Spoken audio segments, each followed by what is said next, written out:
Yeah, I thought we should get back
الحمد للہ رب العالمین والصلاة والسلام علی رسولہ الکریم اما بعد فاعوذ باللہ من الشیطان الرجیم بسم اللہ الرحمن الرحیم۔ میری پیاری عزیز ساتھیوں، السلام علیکم ورحمۃ اللہ وبرکاتہ۔ آج کے سیمینار کا آغاز کرتے ہیں تلاوت قرآن سے، جس کے لیے میں دعوت دیتی ہوں بہن Arshiya Ghazal, assistant divisional organizer Hyderabad. بہن عرشیہ غزال۔ آغاز ہو محفل کا قرآن کی تلاوت سے، آغاز ہو محفل کا قرآن کی تلاوت سے، مسرور دل مومن ہو اس کی حلاوت سے۔ بہن عرشیہ غزال۔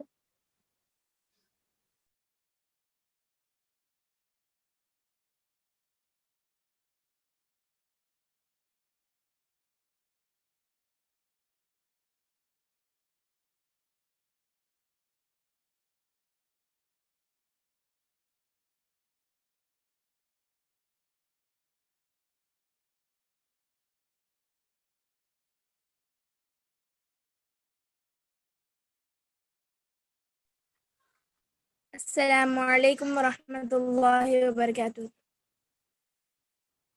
اعوذ باللہ من الشیطان الرجیم، بسم اللہ الرحمن الرحیم، والسماء ذات البروج واليوم وشاہد ومشہود، قتل أصحاب الأخدود النار ذات الوقود إذ هم عليها قعود وهم على ما يفعلون بالمؤمنين شهود وما نقموا منهم إلا أن يؤمنوا بالله العزيز الحميد الذي له ملك السماوات والأرض والله على كل شيء شهيد إن الذين فتنوا المؤمنين والمؤمنات ثم لم يتوبوا فلهم عذاب جهنم ولهم عذاب الحريق إن الذين آمنوا وعملوا الصالحات لهم جنات تجري من تحتها الأنهار ذلك الفوز الكبير إن بطش ربك لشديد إنه يبدع ويعيد وهو الغفور الودود ذو العرش المجيد فعال لما يريد هل أتاك حديث الجنود فرعون وثمود بل الذين كفروا في تكذيب والله من ورائهم محيط بل هو قرآن مجيد في لوح محفوظ صدق اللہ العظیم۔ بسم اللہ الرحمن الرحیم، شروع اللہ کے نام سے جو بے انتہا مہربان اور نہایت رحم کرنے والا ہے۔ ابھی میں نے جس سورہ کی تلاوت کی ہے وہ سورۃ البروج ہے، اور اس کا ترجمہ کچھ یوں ہے کہ قسم ہے مضبوط قلعوں والے آسمان کی اور اس دن کی جس کا وعدہ کیا گیا ہے، اور دیکھنے والے کی اور دیکھی جانے والی ہر چیز کی، کہ مارے گئے گڑھے والے، اس گڑھے والے جس میں خوب بھڑکتے ہوئے ایندھن کی آگ تھی، جبکہ وہ اس گڑھے کے کنارے بیٹھے ہوئے تھے، اور جو کچھ وہ ایمان لانے والوں کے ساتھ کر رہے تھے اسے دیکھ رہے تھے، اور ان اہل ایمان سے ان کی دشمنی اس کے سوا کسی وجہ سے نہ تھی کہ وہ اس خدا پر ایمان لے آئے تھے جو زبردست اور اپنی ذات میں آپ محمود ہے،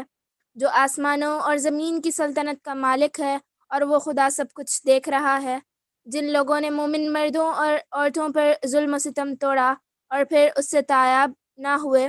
یقیناً ان کے لیے جہنم کا عذاب ہے، اور ان کے لیے جلائے جانے کی سزا ہے۔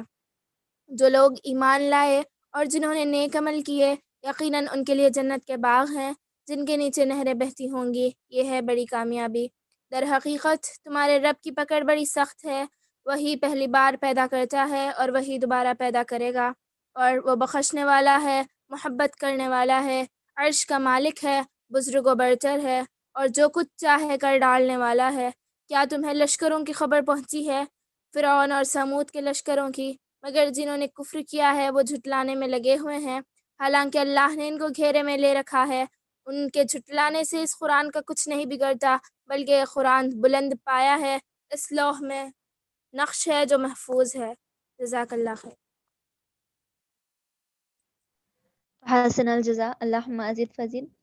اس کے بعد ہم پروگرام کی کارروائی کو آگے بڑھاتے ہیں۔ آج کا جو انٹرویو کا سیشن ہے اس پر جناب خان یاسر صاحب، faculty of Islamic institute of Islamic studies, ہمارے سامنے کچھ اہم نکات رکھیں گے انشاءاللہ، جس کو چلائیں گی بہن زحا ملاحت، سیکریٹری جی آئی او تلنگانہ۔ خودی میں ڈوب جا غافل یہ سر زندگانی ہے، نکل کر حلقہ شام و سحر سے جاویداں ہو جا۔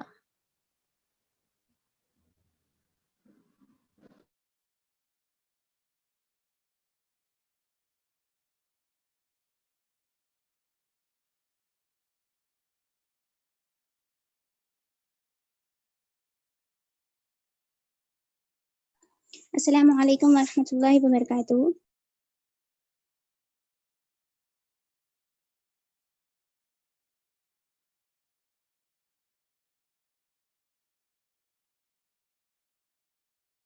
وعلیکم السلام ورحمۃ اللہ وبرکاتہ۔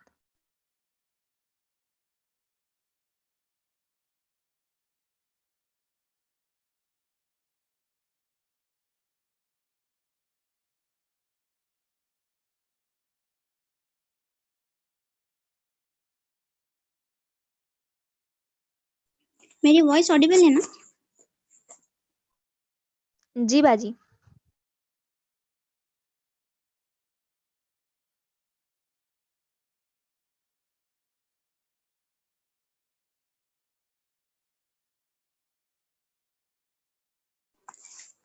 آج کا یہ سیمینار دراصل ہندوستان کے موجودہ حالات کو پیش نظر رکھ کر منعقد کیا گیا ہے، جس کا مقصد ہمارے یوتھ میں ملک کے حالات کو لے کر بیداری لانا اور انہیں اس بات سے آشنا کرانا ہے کہ ان حالات میں دعوت کا فریضہ کس طرح انجام دیا جائے۔ ہندوستان کے حالات ہمارے سامنے ہیں۔ ملک کے مختلف مقامات پر مسلمانوں کو آئے دن کسی نہ کسی بہانے سے ٹارگٹ کیا جا رہا ہے، کہیں لفظ جہاد کے نام پر تو کہیں اینٹی نیشنل ہونے کا الزام لگا کر اسٹوڈنٹس اور کیمپسز کو ٹارگٹ کیا جا رہا ہے، تو کہیں اے بی وی پی کے ممبرس اور کہیں گو رکشا کے نام پر معصوم مسلمانوں کو اور دلتس کو ٹارگٹ کیا جا رہا ہے۔ ان واقعات کی وجوہات اور اس کے پیچھے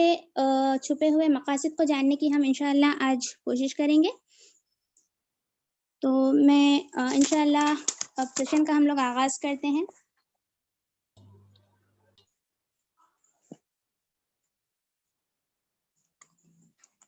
سر، جیسا کہ ابھی میں نے جن حالات کا ذکر کیا ہے کہ ملک میں مختلف مقامات پر الگ الگ طریقے سے مسلمانوں کو اور دلتس کو ٹارگٹ کیا جا رہا ہے، ایسے میں جو چیز ہمارے سامنے نظر آتی ہے وہ یہ ہے کہ یہ جو واقعات ہیں یہ پچھلے کچھ سالوں میں جب سے بی جے پی کی گورنمنٹ آئی ہے تب سے ہمارے سامنے واقع ہو رہے ہیں، جس کا کہیں نہ کہیں تعلق آر ایس ایس سے ہے۔ تو ایسے میں آپ سے یہ سوال کرنا چاہوں گی کہ آر ایس ایس دراصل کیا چیز ہے اور بی جے پی کا اس سے کیا تعلق ہے؟ آر ایس ایس اپنے آپ میں راشٹریہ سویم سیوک سنگھ ایک تنظیم ہے جو کہ جس کا دعویٰ ہے کہ وہ ایک تہذیبی یا کلچرل آرگنائزیشن ہے،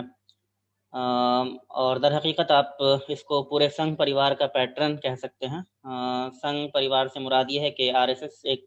ایک پیرنٹ آرگنائزیشن کی حیثیت رکھتی ہے جس کی بہت ساری ذیلی تنظیمیں ہیں، اور انہی ذیلی تنظیموں میں سے ایک سیاسی تنظیم بھارتیہ جن سنگھ تھی جو ہوا کرتی تھی، اور اب وہ سیاسی تنظیم بھارتیہ جنتا پارٹی ہے۔ خاص بات یہ ہے کہ ان تنظیموں کا ڈائریکٹ اور قانونی ایفیلیشن جو ہے وہ آر ایس ایس سے نہیں ہے، یعنی بہت ساری تنظیموں کا ہوگا، بہت ساری تنظیموں کا نہیں ہے۔ وہ ایک آزاد ہیں، لیکن یہ کہ ایک انڈرسٹینڈنگ ان کے درمیان ہے کہ RSS ان کی پیرنٹ آرگنائزیشن ہے. اور اس طرح کی ہزاروں بلکہ اس سے بھی زیادہ تنظیموں کا جال، جو کہ نیشنل تنظیمیں ہیں، کچھ ریجنل تنظیمیں ہیں، کچھ اسٹیٹ لیول پر فنکشن کرتی ہیں، کچھ گاؤں اور سٹی کے لیول پر فنکشن کرتی ہیں، ایسی ہزاروں بلکہ اس سے بھی زیادہ تنظیموں کا جال RSS پھیلانے میں کامیاب ہو چکی ہے. اور ہر تنظیم کا کوئی نہ کوئی مخصوص ایجنڈا ہے. اس میں سے کچھ اچھے کاموں میں ملوث ہیں، کچھ ایسے کاموں میں ملوث ہیں جو ان کے نفرت کے ایجنڈے کو فروغ دینے والے کام ہیں. جو بھی کچھ ہے، لیکن اپنے جو ہندوتو والا جو مقصد ہے ان کا کہ اس ملک کو ایک سیکولر کنٹری یا ٹالرنٹ اور پلورل کنٹری نہیں بلکہ ایک ہندو راشٹر ہونا چاہیے، اس ایجنڈے کے فروغ کے لیے یہ ساری تنظیمیں مل جل کر کوشاں ہیں. کبھی کبھی ایسا بھی محسوس ہوتا ہے کہ ان تنظیموں میں باہم تضاد ہے، لیکن جو اوور آل مقصد ہے جس کے لیے RSS کام کر رہی ہے، یہ تمام تنظیمیں مل جل کر اس مقصد کو پورا کر رہی ہیں. اور کئی مرتبہ ایسا بھی ہوتا ہے کہ کچھ ایسے کام ہوتے ہیں جو پیرنٹ آرگنائزیشن نہ کرے تو بہتر ہے، تو وہ سب کام جس کو کہتے ہیں کہ اپنے ہاتھ گندے نہیں کرنا چاہتی پیرنٹ آرگنائزیشن کچھ کاموں میں، تو وہ سب کام انفرنج آرگنائزیشنز کے ذریعے کروائے جاتے ہیں. تو یہ RSS جو ہے وہ ایک پیرنٹ باڈی ہے جس کی بہت ساری ذیلی شاخیں ہیں، اور وہ بہت مختلف قسم کے متضاد قسم کے کام انجام دیتی ہے ملک بھر میں. جی سر، جیسا آپ نے بتایا کہ RSS دراصل ایک پیرنٹ آرگنائزیشن ہے، اور کہیں نہ کہیں اس کی ذیلی تنظیمیں جو ہے کافی تعداد میں اب ہمارے ملک میں اور ملک سے باہر بھی اپنا مقام بنا چکی ہے. تو ایسے میں ان لوگوں کا جو بیسک آئیڈیا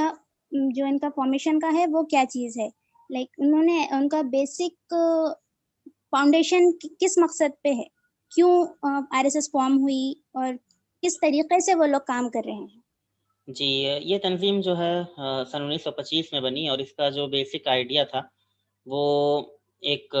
ہندوتو کی تحریک کو لے کر آگے بڑھنے کا آئیڈیا تھا. ملک میں ایک ہندو راشٹر کے قیام کا آئیڈیا تھا، یا ان کے اپنے الفاظ میں اگر کہیں تو ہندوؤں کی بیداری اور اویکننگ کا آئیڈیا تھا. اور یہ آئیڈیا لیکن RSS اس کا کریڈٹ نہیں لے سکتی کہ اس نے اس آئیڈیا کو شروع کیا ہے، نہ ہی RSS کے جو فاؤنڈر جن کو کہا جاتا ہے KB ہیڈگیوار یا ان کے ساتھ دو چار لوگ تھے وہ اس کا کریڈٹ لے سکتے ہیں. اس آئیڈیا کو اپنی موجودہ شکل میں وجود بخشنے والے جو فرد ہیں وہ VD ساورکر ہیں، جنہوں نے سن 1923 میں اس نام سے کتاب لکھی تھی، ہندوتوا ہو از اے ہندو کے نام سے. اور اس میں انہوں نے پہلی مرتبہ یہ بات کہی تھی کہ ہندوتو اپنے آپ میں ایک مذہبی ٹرم نہیں ہے بلکہ ایک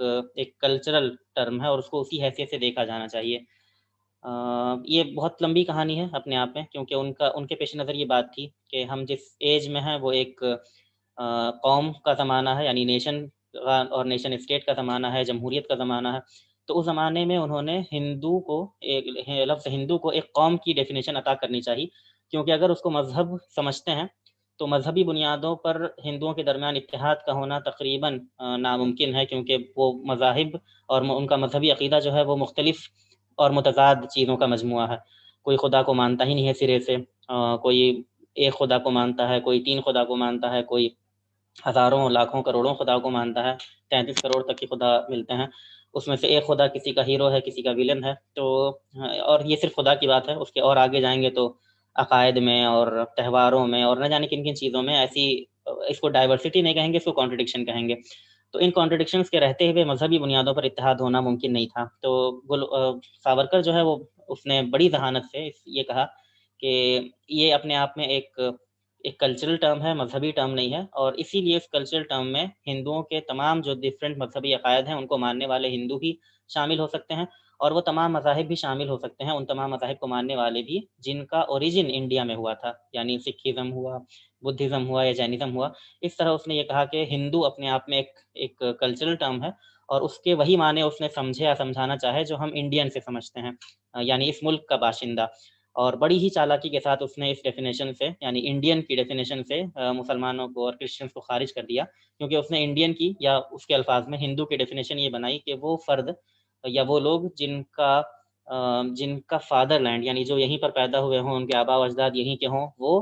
اور جن کا ہولی لینڈ یعنی جن کے مقدس مقامات، جن کے تیرتھ وغیرہ بھی یہاں کے ہوں، وہی اس ملک کے اصل باشندے ہیں. اور چونکہ مسلمان اور کرسچنس جو ہیں ان کے مقدس مقامات جو ہیں وہ مکہ میں، حجاز میں، فلسطین وغیرہ میں ہیں، لہٰذا ان کی وفاداریاں مشکوک ہیں. اور اس ڈیفینیشن کے تحت اس نے ہندوؤں کو تہذیبی بنیادوں پر ایک جگہ اکٹھا کرنے کی کوشش کی، کیونکہ مذہبی بنیادوں پر ایسا ہونا ناممکن تھا۔ ہندوتو کے اس نظریے کی بنیاد پر جو تنظیم سن 1925 میں قائم ہوئی وہ RSS ہے، اور اس RSS شروع میں بہت زیادہ مقبول نہیں تھی، اس زمانے میں ہندو مہاسبھا ایک تنظیم ہوا کرتی تھی، لیکن آزادی کے بعد سے RSS کا رول بہت بڑھ گیا، کیونکہ ہندو مہاسبھا سیدھے 1948 میں گاندھی کے قتل میں ملوث پائی گئی، یا اس کے بہت سے ایسے شواہد ملے جس کی وجہ سے اس کی وہ مقبولیت باقی نہیں رہ سکی اس زمانے میں، لیکن RSS نے مقبولیت حاصل کی اور بہت ساری مطلب کامیاب اسٹریٹجیز اس نے بنائی، اپنی ذیلی تنظیموں کا ایک جال بچھایا اور اس میں وہ کامیاب رہی، اور جو بہت سے ایسے ایشوز ٹیک اپ کیے، اور جس کی وجہ سے عوام میں اپنا پیغام کے نفوذ کے لیے راہیں ہموار کی۔ پرچارک کا جو سسٹم ہے اس کا بھی اس میں ایک رول ہو سکتا ہے۔ تو اس طرح کے بہت سارے کام اس نے ایسے انجام دیے کہ ملک پر اپنی گرفت جو ہے اس نے مضبوط کی، اور آج ہم اس کو اس حال میں دیکھ رہے ہیں کہ وہ ملک کی حکومت تک پر ایک طرح سے آپ کہہ سکتے ہیں کہ اس کی ذیلی پارٹی قابض ہے۔ جی سر، جیسا آپ بتائیں کہ ان لوگوں کا مقصد اصل میں ہندو راشٹر فارم کرنا اور اس کو مضبوط کرنا ہے، تو اس کا مقصد تو ہمارے سامنے ہے، لیکن وہ لوگ ایک تنظیم اٹھ کر کیوں اتنا زیادہ زور ایک ہندو راشٹر کو فارم کرنے کے لیے ڈالتی ہے، اور مطلب اگر ہم وضاحت چاہیں ہندو راشٹر کی تو کیسے اس چیز کو ہم سمجھ سکتے ہیں؟ یہ کوئی نئی بات نہیں ہے، یہ قوم کا پرانا ایک تصور ہوتا ہے کہ ایک قوم جو ہے وہ اس بات کو چاہتی ہے کہ ہماری ایک قومی ریاست ہو۔ تو جیسے جرمنی میں اس بات کی خواہش تھی کہ ایک جرمن اسٹیٹ قائم ہو، ایسا جرمن اسٹیٹ جو ایکسکلوزیولی جرمنس کے لیے ہو اور اس میں دیگر لوگوں کا کوئی حصہ نہ ہو۔ چنانچہ یہودیوں کے ساتھ جو ظلم و ستم کی داستان رقم کی گئی وہ اب تاریخ کا حصہ ہے اس حوالے سے۔ اسی طرح اسی جرمن اسٹیٹ کے خواب نے، یا پیور آرین ریس والے ایک اسٹیٹ کے خواب نے ہٹلر کو اس بات پر آمادہ کیا کہ وہ ایسے علاقوں میں جہاں جرمن بولی جاتی ہے لیکن وہ جرمنی میں شامل نہیں ہے، ان پر حملہ کرے اور ان کو اپنے اسٹیٹ میں شامل کرے۔ تو اپنی قوم کو دیگر قوموں سے ممتاز سمجھنا، اپنے آپ کو عظیم انسان اور دوسروں کو کمتر اور حقیر سمجھنا، اپنے آپ کو بہت قابل اور دوسروں کو کمتر اور حقیر سمجھنا، یہ جو چیز ہے یہ ہمیں تاریخ میں بہت لوگوں میں یہ اس طرح کی غلط فہمیاں دکھی ہیں، اور یہ کوئی نئی بات نہیں ہے اپنے آپ میں۔ سکندر جب دنیا فتح کرنے نکلا تھا تو وہ اپنے آپ کو بہت عظیم اور اپنی قوم کو بہت عظیم سمجھ کر نکلا تھا، اور پوری دنیا اس کو حقیر نظر آتی تھی۔ یہ خواب چنگیز نے بھی سجایا تھا، اور اس طرح کی دنیا کی ہر قوم نے اس طرح کے خواب کبھی نہ کبھی دیکھے ہیں۔ ان خوابوں کی کوئی خاص بنیاد نہیں ہوتی، ہر ایک اپنے آپ کو صرف اپنے جغرافیہ کی بنیاد پر یا اپنی ایسی ہی بے دلیل بنیادوں پر اپنے آپ کو سپیریئر سمجھنے لگتا ہے، کیونکہ ان کے سامنے یہ بات نہیں ہوتی کہ سارے انسان ہونے کی حیثیت میں برابر ہیں، اور فضیلت کا کوئی معیار اگر ہے اور ہونا چاہیے تو وہ انسان کی اپنی نیت، اپنے عمل اور تقویٰ کی بنیاد، فضیلت کی بنیاد ہو سکتی ہے۔ جب یہ بات نہیں ہوتی ہے تو انسان خود غرضی میں اپنے آپ کو اور اپنی قوم کو ضرورت سے زیادہ عظیم سمجھنے لگتا ہے۔ تو ہندو بھی جب اپنے آپ کو ہندوؤں کو ایک قوم کے طور پر پریزنٹ کیا گیا ہندوتو کے علمبرداروں نے، تو ان کے اندر بھی قدرتی طور پر یہ خواہش بیدار ہوئی کہ ہمارا بھی ایک اسی طرح کا نیشن ہو جیسا کہ ہٹلر کا ایک نیشن ہے یا جرمن ایک نیشن ہے، اور وہ بہت زیادہ اس فاشسٹ خیالات سے متاثر ہوئے، بلکہ یہ بھی آتا ہے کہ انہوں نے وزٹس کی، دیکھا کہ وہ ریاستیں کیسے فنکشن کرتی ہیں۔ پھر RSS تو بالکل انہی خطوط پر تیار ہوئی جن خطوط پر نازی جرمنی اور مسولینی کی جو پارٹی تھی وہ کام کرتی تھی، تو اسی طرح کی ڈرلز، اسی طرح کی پریڈز، اسی طرح کی ایکسرسائزز، اور انہی تب چیزوں کی بنیاد پر شاخا میں جو تربیت کی جاتی ہے، بہت ساری چیزیں ایسا محسوس ہوتا ہے کہ سیدھے وہاں سے مستعار لے لی گئی ہیں۔ تو اپنی جہالت میں اور اپنے کسی اعلیٰ نظریے اور اعلیٰ مقصد کی عدم موجودگی میں ایک فرد میں خود غرضی کے جو جذبات ہوتے ہیں، ایک قوم کے لیے وہ خود غرضی کا جذبہ جو ہے وہ امپیریلزم کی شکل اختیار کرتا ہے، اور وہ اپنا اسٹیٹ قائم کرنے کی اور اپنی ایک ریاست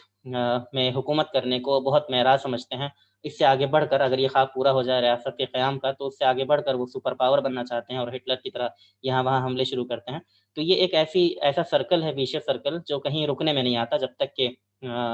اس اپنے اختتام سے اس کا سامنا نہ ہو جائے، اور وقت پر وہ اپنے آپ کو بہت طاقتور سمجھتا ہے، ایسا ویشیس سرکل، اور لیکن اس کا انجام بھی سکندر اور چنگیز جیسا ہوتا ہے، جو کہ بہت گلوریس انجام نہیں ہے۔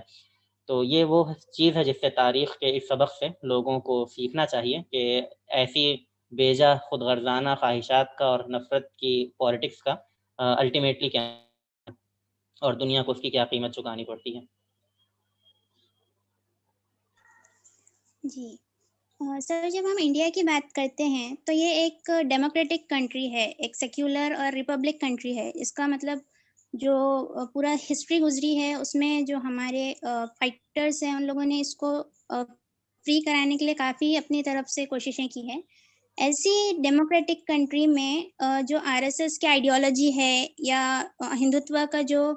آئیڈیالوجی ہے وہ اتنی اسٹرانگ کیسا ہوئی؟ کیونکہ جو لوگ ہیں وہ خود انڈیا کی ہسٹری سے واقف ہیں، جہاں پہ ہر ذات اور ہر مذہب کے لوگوں نے مل جل کر انڈیا کے لیے کام کیا ہے. تو ایسے میں ایک ایسی آئیڈیالوجی جو کچھ افراد کو اپنے سے الگ قرار دیتی ہے اتنی اسٹرانگ کیسے ہوئی؟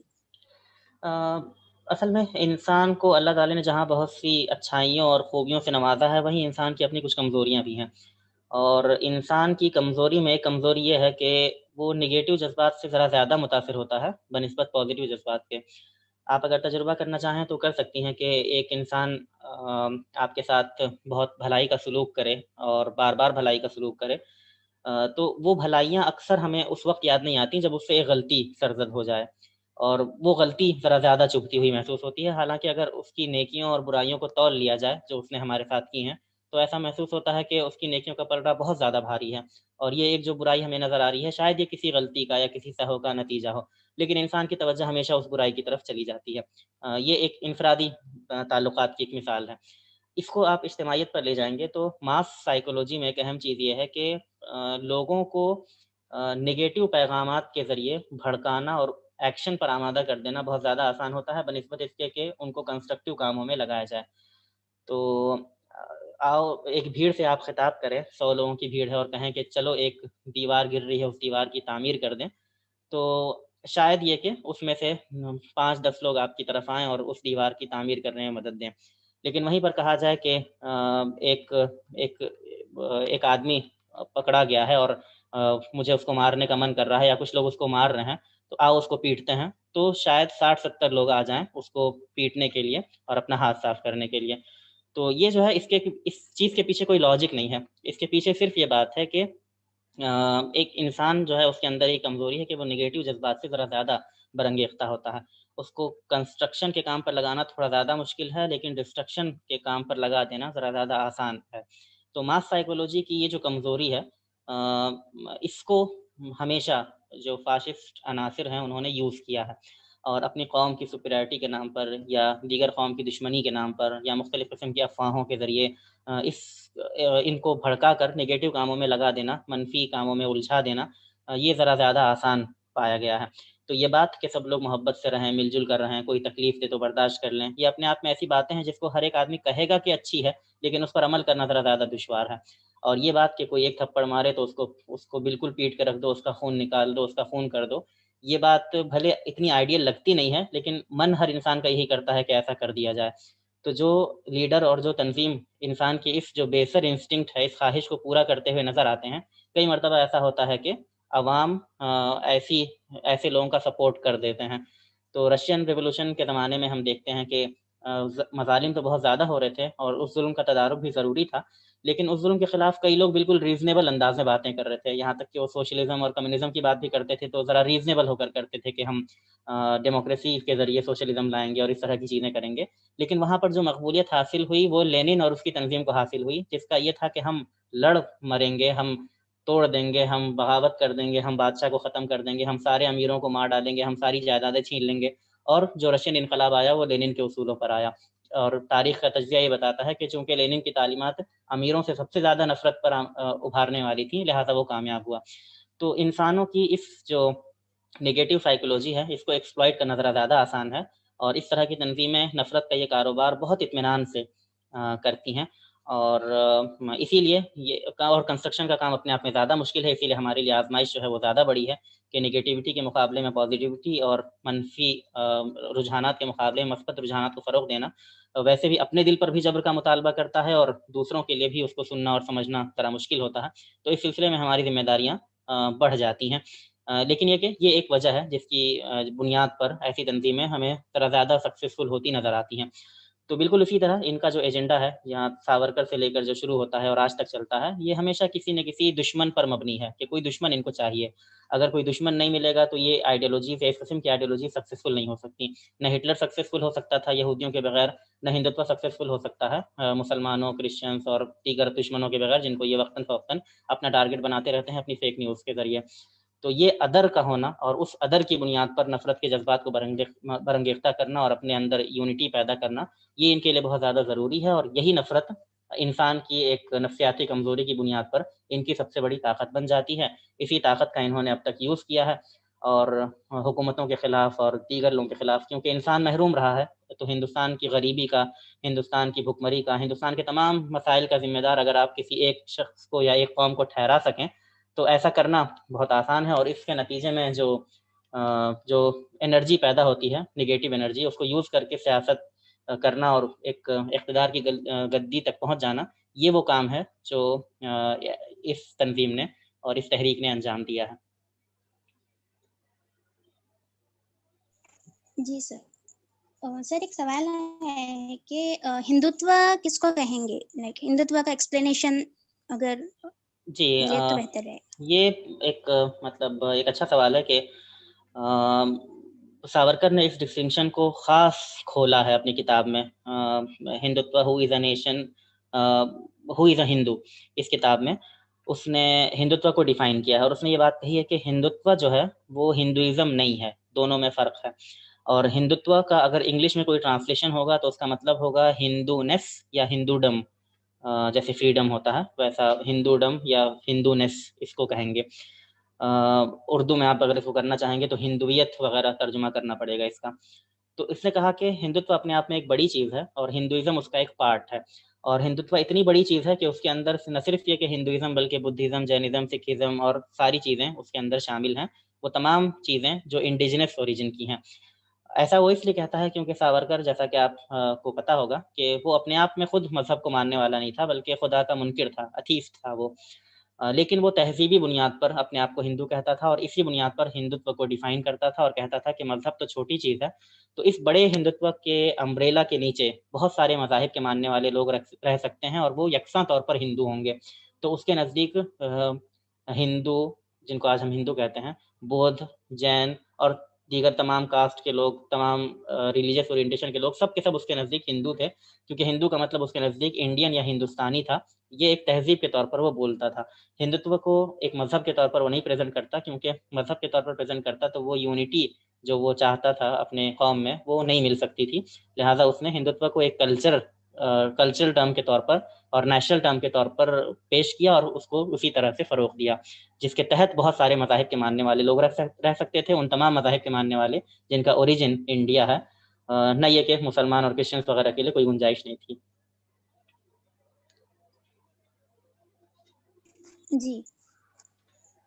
ہندوتوا کا مطلب تو ہمارے سامنے ہے سر، اور آر ایس ایس جس کا کہیں نہ کہیں آئیڈیالوجی ہندوتوا کے پوائنٹ آف ویو کو لے کر ہی ہے.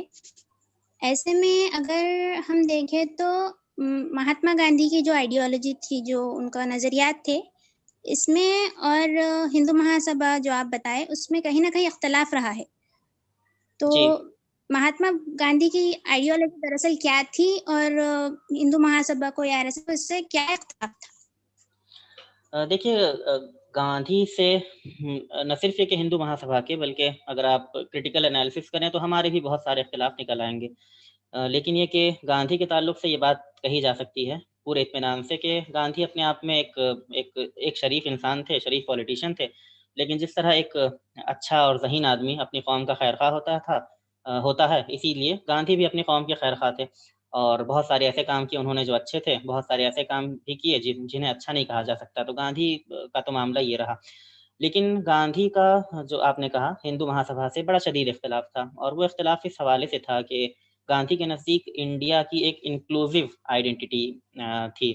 اور یہ تمام لوگ، یعنی ہندو، مسلم، سکھ، عیسائی، بلکہ جتنے بھی مذاہب کے اور کلچر کے اور ذات پات کے ماننے والے تھے، سارے کے سارے ان کے نزدیک ہندوستانی تھے اور ہندوستان کی نئی تعمیر میں ان تمام کا حصہ تھا. اور گاندھی اس بات کو صرف کہنے کے لیے نہیں بولتے تھے، بلکہ وہ اس بات میں سنسیئر تھے، سنجیدہ تھے. یعنی ان کی کچھ دیگر باتوں پر تنقید کی جا سکتی ہے، لیکن اپنے اس بلیف پہ کہ ہندوستان تمام ہندوستانیوں کا ہے، اس میں ان کی سنجیدگی میں شک نہیں کیا جا سکتا. یعنی انہوں نے باقاعدہ ایسے کام کیے جس کے نزدیک لگتا ہے، جس کے ذریعے لگتا ہے کہ وہ اس میں سنسیئر تھے. اور بلکہ ان کی تنظیم کانگریس میں کئی لوگ ایسے تھے جو اس معاملے میں سنسیئر نہیں تھے، جن کا صرف یہ سلوگن تھا کہ سب لوگوں کو ساتھ میں رکھنا ہے اور ساتھ میں چلنا ہے، لیکن ہندوتوا اور ہندو ڈومیننس کے آئیڈیاز ہی ان کے ذہنوں پر حاوی تھے. لیکن گاندھی ایسا محسوس ہوتا ہے کہ وہ بہت مذہبی شخص تھے، بھلے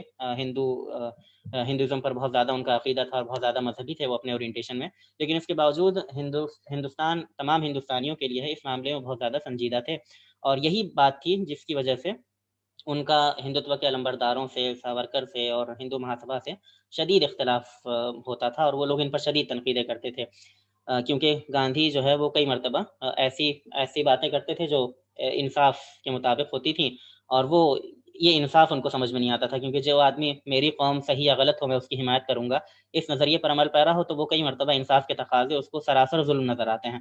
چنانچہ یہی وجہ بنی کہ گاندھی نے جب پاکستان کا حصہ اس کو دلایا جو کہ خزانے میں اس کا حصہ تھا، تو ہندوتوا کے ایلیمنٹس بہت زیادہ خفا ہو گئے ان سے، اور کہا جاتا ہے کہ نتھورام گوڈسے نے اسی لیے ان کی جان لی. تو جو اختلاف ہے جس بنیاد پر وہ یہ کہ ہندوستان تمام ہندوستانیوں کا ہے اور تمام ہندوستانی مل کر اس کی تعمیر کریں گے، گاندھی کا یہ ماننا تھا. اور ہندوتوا کے علمبرداروں کا یہ کہنا ہے کہ جو کرسچنس ہیں، جو مسلمس ہیں یا فورن ایلیمنٹس ہیں، ان کو کسی قسم کے حدود اور حقوق اور اختیارات اس ملک میں نہیں ملنے چاہیے. اور یہ جو ہے یہ بنیادی اختلاف ہے، پھر دیگر اختلافات اس سے پھوٹتے ہیں. جی سر، جیسا آپ ابھی بتائے کہ گاندھی جی کے قتل میں کہیں نہ کہیں نتھورام گوڈسے کا مطلب جو ہے ہمارے سامنے جو معلومات ہے اس میں یہ ہے کہ نتھورام گوڈسے نے مہاتما گاندھی کا قتل کیا تھا. اس کے بعد کچھ عرصے تک RSS پہ بین رہا ہے، یعنی ہندو مہاسبھا پہ بین رہا ہے، لیکن بہت کم عرصے میں وہ بین ہٹ گیا، اور جو مطلب ان کے RSS کے یا ہندو مہاسبھا کے لیڈرز جو اریسٹ ہوئے تھے وہ بھی بہت کم عرصے میں بری ہو گئے. تو اس کی کیا وجوہات رہی؟ دیکھیے کہ ایک تو ہوتا ہے کہ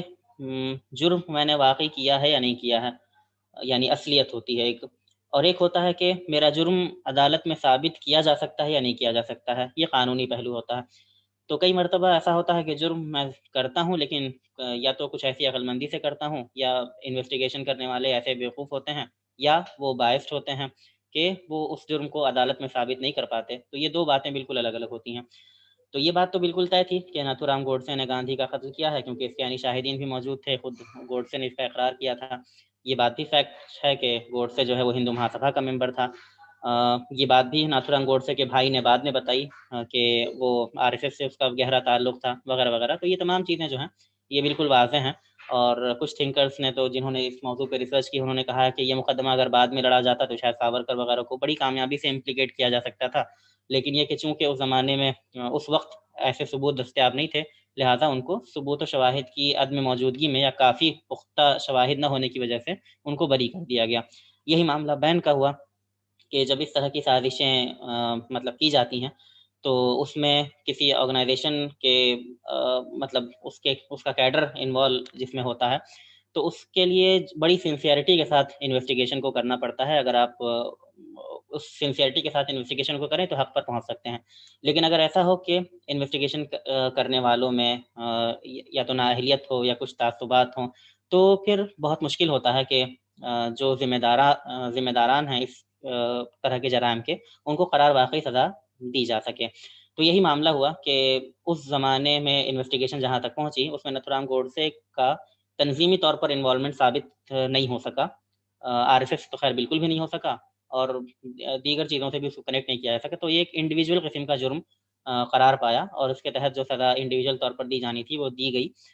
RSS وغیرہ کے سامنے کچھ شرطیں رکھی گئی. اس زمانے میں یہ ایک غلطی بھی کہہ سکتے ہیں، پولیٹیکل بلنڈر کانگریس کا، کہ اس زمانے میں کانگریس نے RSS کو شاید اب ملک کے لیے اتنا بڑا خطرہ نہیں سمجھا. خطرہ سمجھتے تھے وہ، یہ بات واضح اس لیے ہے کہ آج اگر ہم نہرو اور پٹیل کی خط و کتابت پڑھیں تو ہمیں یہ واضح ہوتا ہے کہ ان کے پاس ایسی کئی انٹیلیجنس رپورٹس تھیں جس میں وہ یہ جانتے تھے کہ ان کے انوالومنٹ بہت ساری جگہوں پر ہیں، لیکن یہ کہ ان کو اس بارے میں شک تھا کہ گاندھی کے مرڈر میں ان کا انوالومنٹ ہے یا نہیں ہے، اور اس بات کا انہوں نے اپنے خطوط میں اظہار کیا تھا. لیکن دیگر انٹیلیجنس رپورٹ ان کے پاس تھی، جس میں خصوصاً پارٹیشن کے موقع پر جو چیزیں ہوئی تھیں ان میں کہیں دفاع کے ذریعے اور کہیں اٹیک میں ان کے نام وغیرہ انٹیلیجنس رپورٹس میں آئے تھے. تو یعنی ان پر قانونی کارروائی ہونی چاہیے تھی اور اس کو آگے بڑھنا چاہیے تھا. لیکن شاید پارٹیشن کا معاملہ تھا یا یہ اس کارروائی کو کرنے کے حق میں نہیں تھے, یا پٹیل یا کوئی اور نہیں چاہ رہے تھے کہ اس معاملے کو آگے بڑھایا جائے. تو انہوں نے کچھ شرطیں رکھیں آر ایس ایس کے سامنے, اور آر ایس ایس نے کمال عیاری سے ان شرطوں کو تسلیم کر لیا.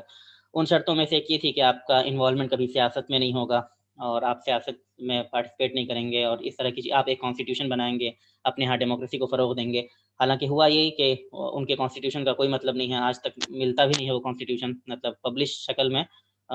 وہ مجھے باوجود ڈھونڈنے کے بھی وہ نہیں ملا. وہ اس پر عمل ہوتا ہے یا نہیں ہوتا ہے, یہ اپنے آپ میں دیکھنے کی بات ہے کہ اس کانسٹیٹیوشن کا کیا حال ہے. اور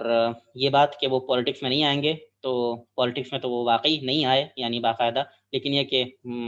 کس طرح سے انہوں نے اپنی ذیلی تنظیمیں فوراً بنائی, تقریباً جن سنگھ کا قیام فوراً 2-4 سال کے اندر کر دیا انہوں نے, اور پھر بعد میں بھارتیہ جنتا پارٹی آئی, تو پولیٹکس میں نہ آتے ہوئے بھی وہ آئے. تو اس طرح انہوں نے اپنی وہ جو شرطیں تھیں وہ تو پوری نہیں کی, لیکن یہ کہ ان باتوں کو مان کر بڑی ہی عیاری کے ساتھ انہوں نے اس بین کو ہٹوانے میں کامیابی حاصل کی.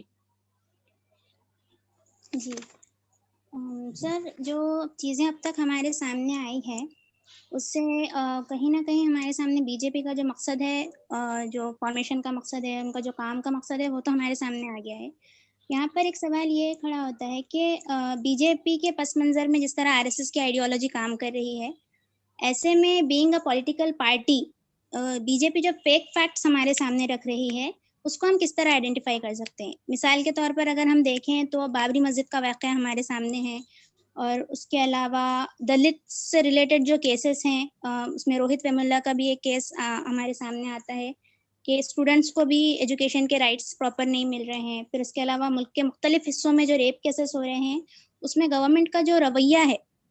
ان تمام چیزوں کو دیکھنے کے بعد ہم کس طریقے سے ان کے گیم پلان کو آئیڈینٹیفائی کر سکتے ہیں؟ دیکھیے, اس میں کوئی بات چھپی ہوئی نہیں ہے, یعنی ان کے جو مقاصد ہیں وہ بالکل روز اول سے واضح ہیں کہ وہ ملک میں جو موجودہ ڈھانچہ ہے یہ ان کو برداشت نہیں ہے.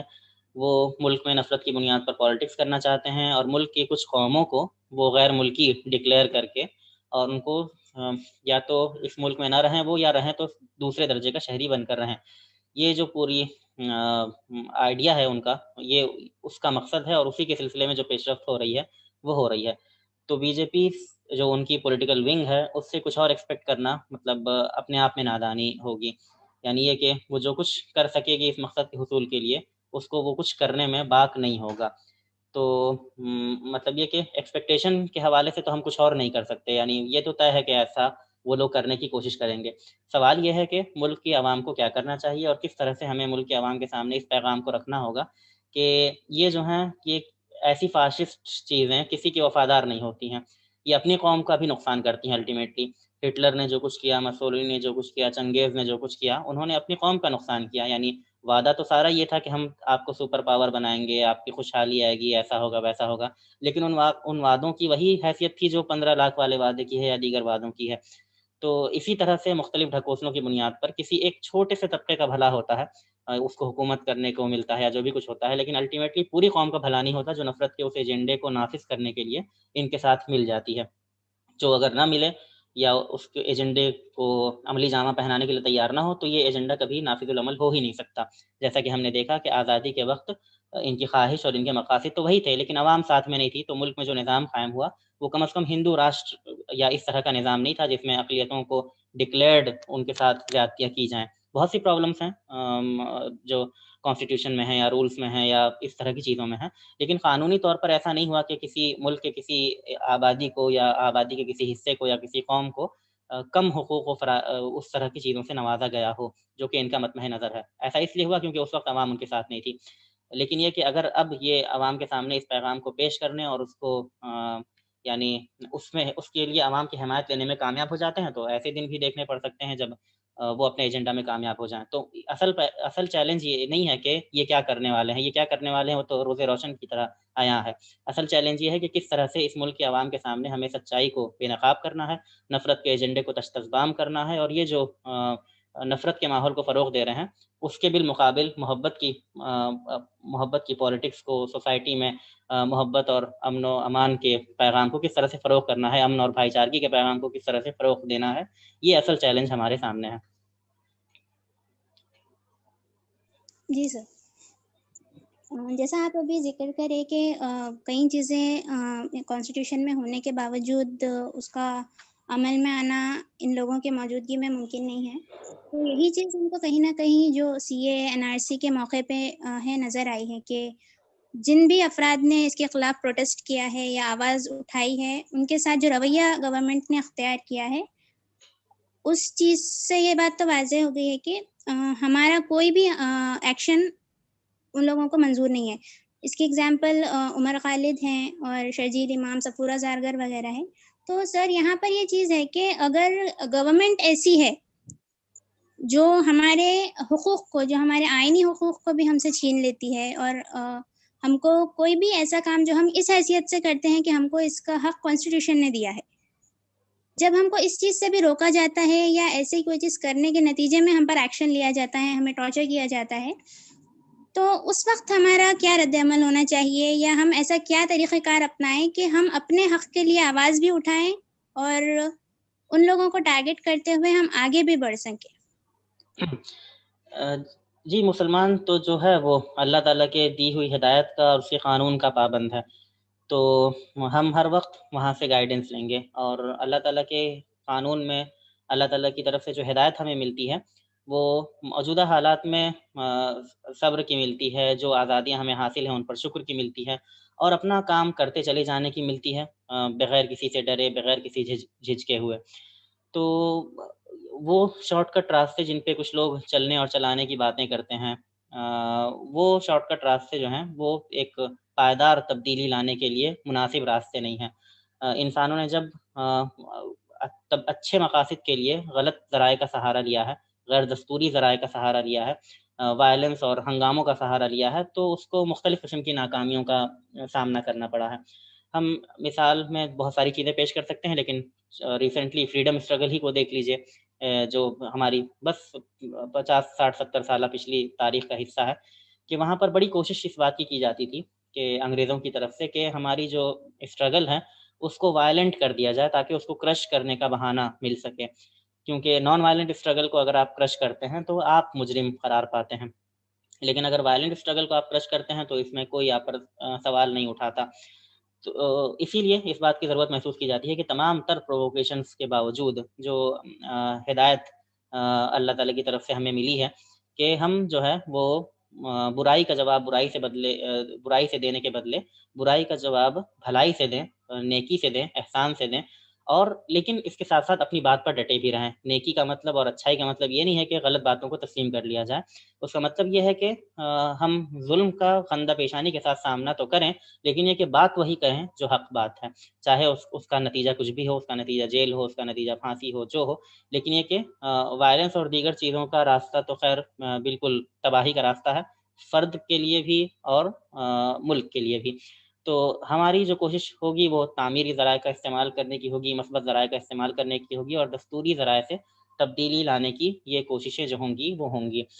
ان راستوں میں رکاوٹیں کھڑی کی جائیں گی، جیسا کہ میں نے کہا کہ ہر فاشسٹ جو طاقت ہوتی ہے، ہر کولونیل اور امپیریل جو فورس ہوتی ہے، جو ظلم کی بنیاد پر قائم ہوتی ہے، اس کی کوشش یہ ہوتی ہے کہ وہ لوگوں کے اندر لوگوں کو بھڑکا دے، لوگوں کے جذبات کو، ان کی اسٹرگل صحیح راستے پر باقی نہ رہے، وہ وائلنس یا دیگر چیزوں کی طرف بھٹک جائیں تاکہ ان کو کرش کرنا آسان ہو جائے، اور وہ ایسا نہیں کرتے تو بھی ان کو مختلف بہانوں سے بتایا جاتا ہے کہ وہ اس اینٹی نیشنل ایکٹیویٹی میں ملوث ہیں، اس کام میں کر رہے ہیں، ایسا کر رہے ہیں، ویسا کر رہے ہیں، تو وہ تمام چیزیں ہم دیکھ رہے ہیں کہ کن کن بہانوں سے ڈیسنٹ کو اور اس طرح کی چیزوں کو کچلا جا رہا ہے، کہاں چھاپے پڑ رہے ہیں، کیا ہو رہا ہے، یہ سب ساری چیزیں تو لیکن یہ زیادہ دیر تک چلنے والی چیزیں نہیں ہیں۔ ظلم جب بڑھ جاتا ہے تو اجتماعی جو ضمیر ہے وہ بھی بیدار ہونے لگتا ہے، تو اللہ تعالیٰ کی لاٹھی جو ہے وہ بھی حرکت میں آتی ہے۔ تو بس ضرورت جو ہے ایسے ماحول میں وہ صبر کی ضرورت ہے، اور مستقل مزاجی کے ساتھ حق کے راستے پر ڈٹے رہنے کی اور اسی کام کو کرتے رہنے کی ضرورت ہے۔ مشتعل ہونے کی، جذبات میں آنے کی اور غلط کاموں کو کرنے کی کوئی گنجائش یہاں پر نہیں ہے۔ لمحوں کی خطا ہوگی اور صدیوں کو سزا مل جائے گی، ایسا معاملہ ہے، اور ہمیں تو جو صاف ہدایت ہے، جیسے مکی دور میں ہم دیکھتے ہیں کہ اللہ کے رسول صلی اللہ علیہ وسلم کس طرح سے ظلم و ستم کا بالکل خندہ پیشانی سے سامنا کرتے ہیں، صحابہ کرام پر کیا کیا ظلم ہوتا ہے، لیکن وہ حق کی دعوت دینے سے باز نہیں آتے اور ظالموں کو پلٹ کر ان کی لینگویج میں جواب نہیں دیتے، کیونکہ یہ ان کو بتایا گیا تھا کہ آپ کو صبر کرنا ہے، اور اگر آپ صبر نہیں کریں گے تو اس وقت سماج میں فتنہ اور فساد پھیل جائے گا، اور اللہ تعالیٰ کو فتنہ اور فساد پسند نہیں ہے۔ تو ہم بھی سماج میں فتنہ اور فساد پھیلانے والے نہیں ہیں، ہم بھی ظلم کا سامنا خندہ پیشانی کے ساتھ کریں گے، لیکن ہم حق بات بولیں گے اور اس حق کی دعوت دینے سے کبھی پیچھے نہیں ہٹیں گے۔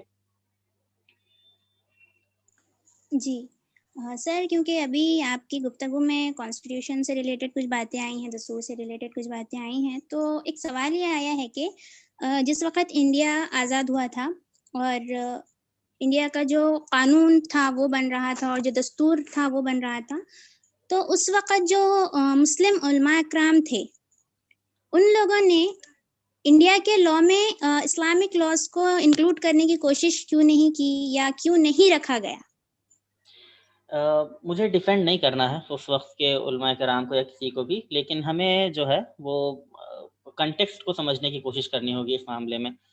کہ جن حالات میں انڈیا آزاد ہوا تھا وہ حالات بہت ہی خوشائند حالات نہیں تھے، وہ بہت ہی پریشان کن حالات تھے،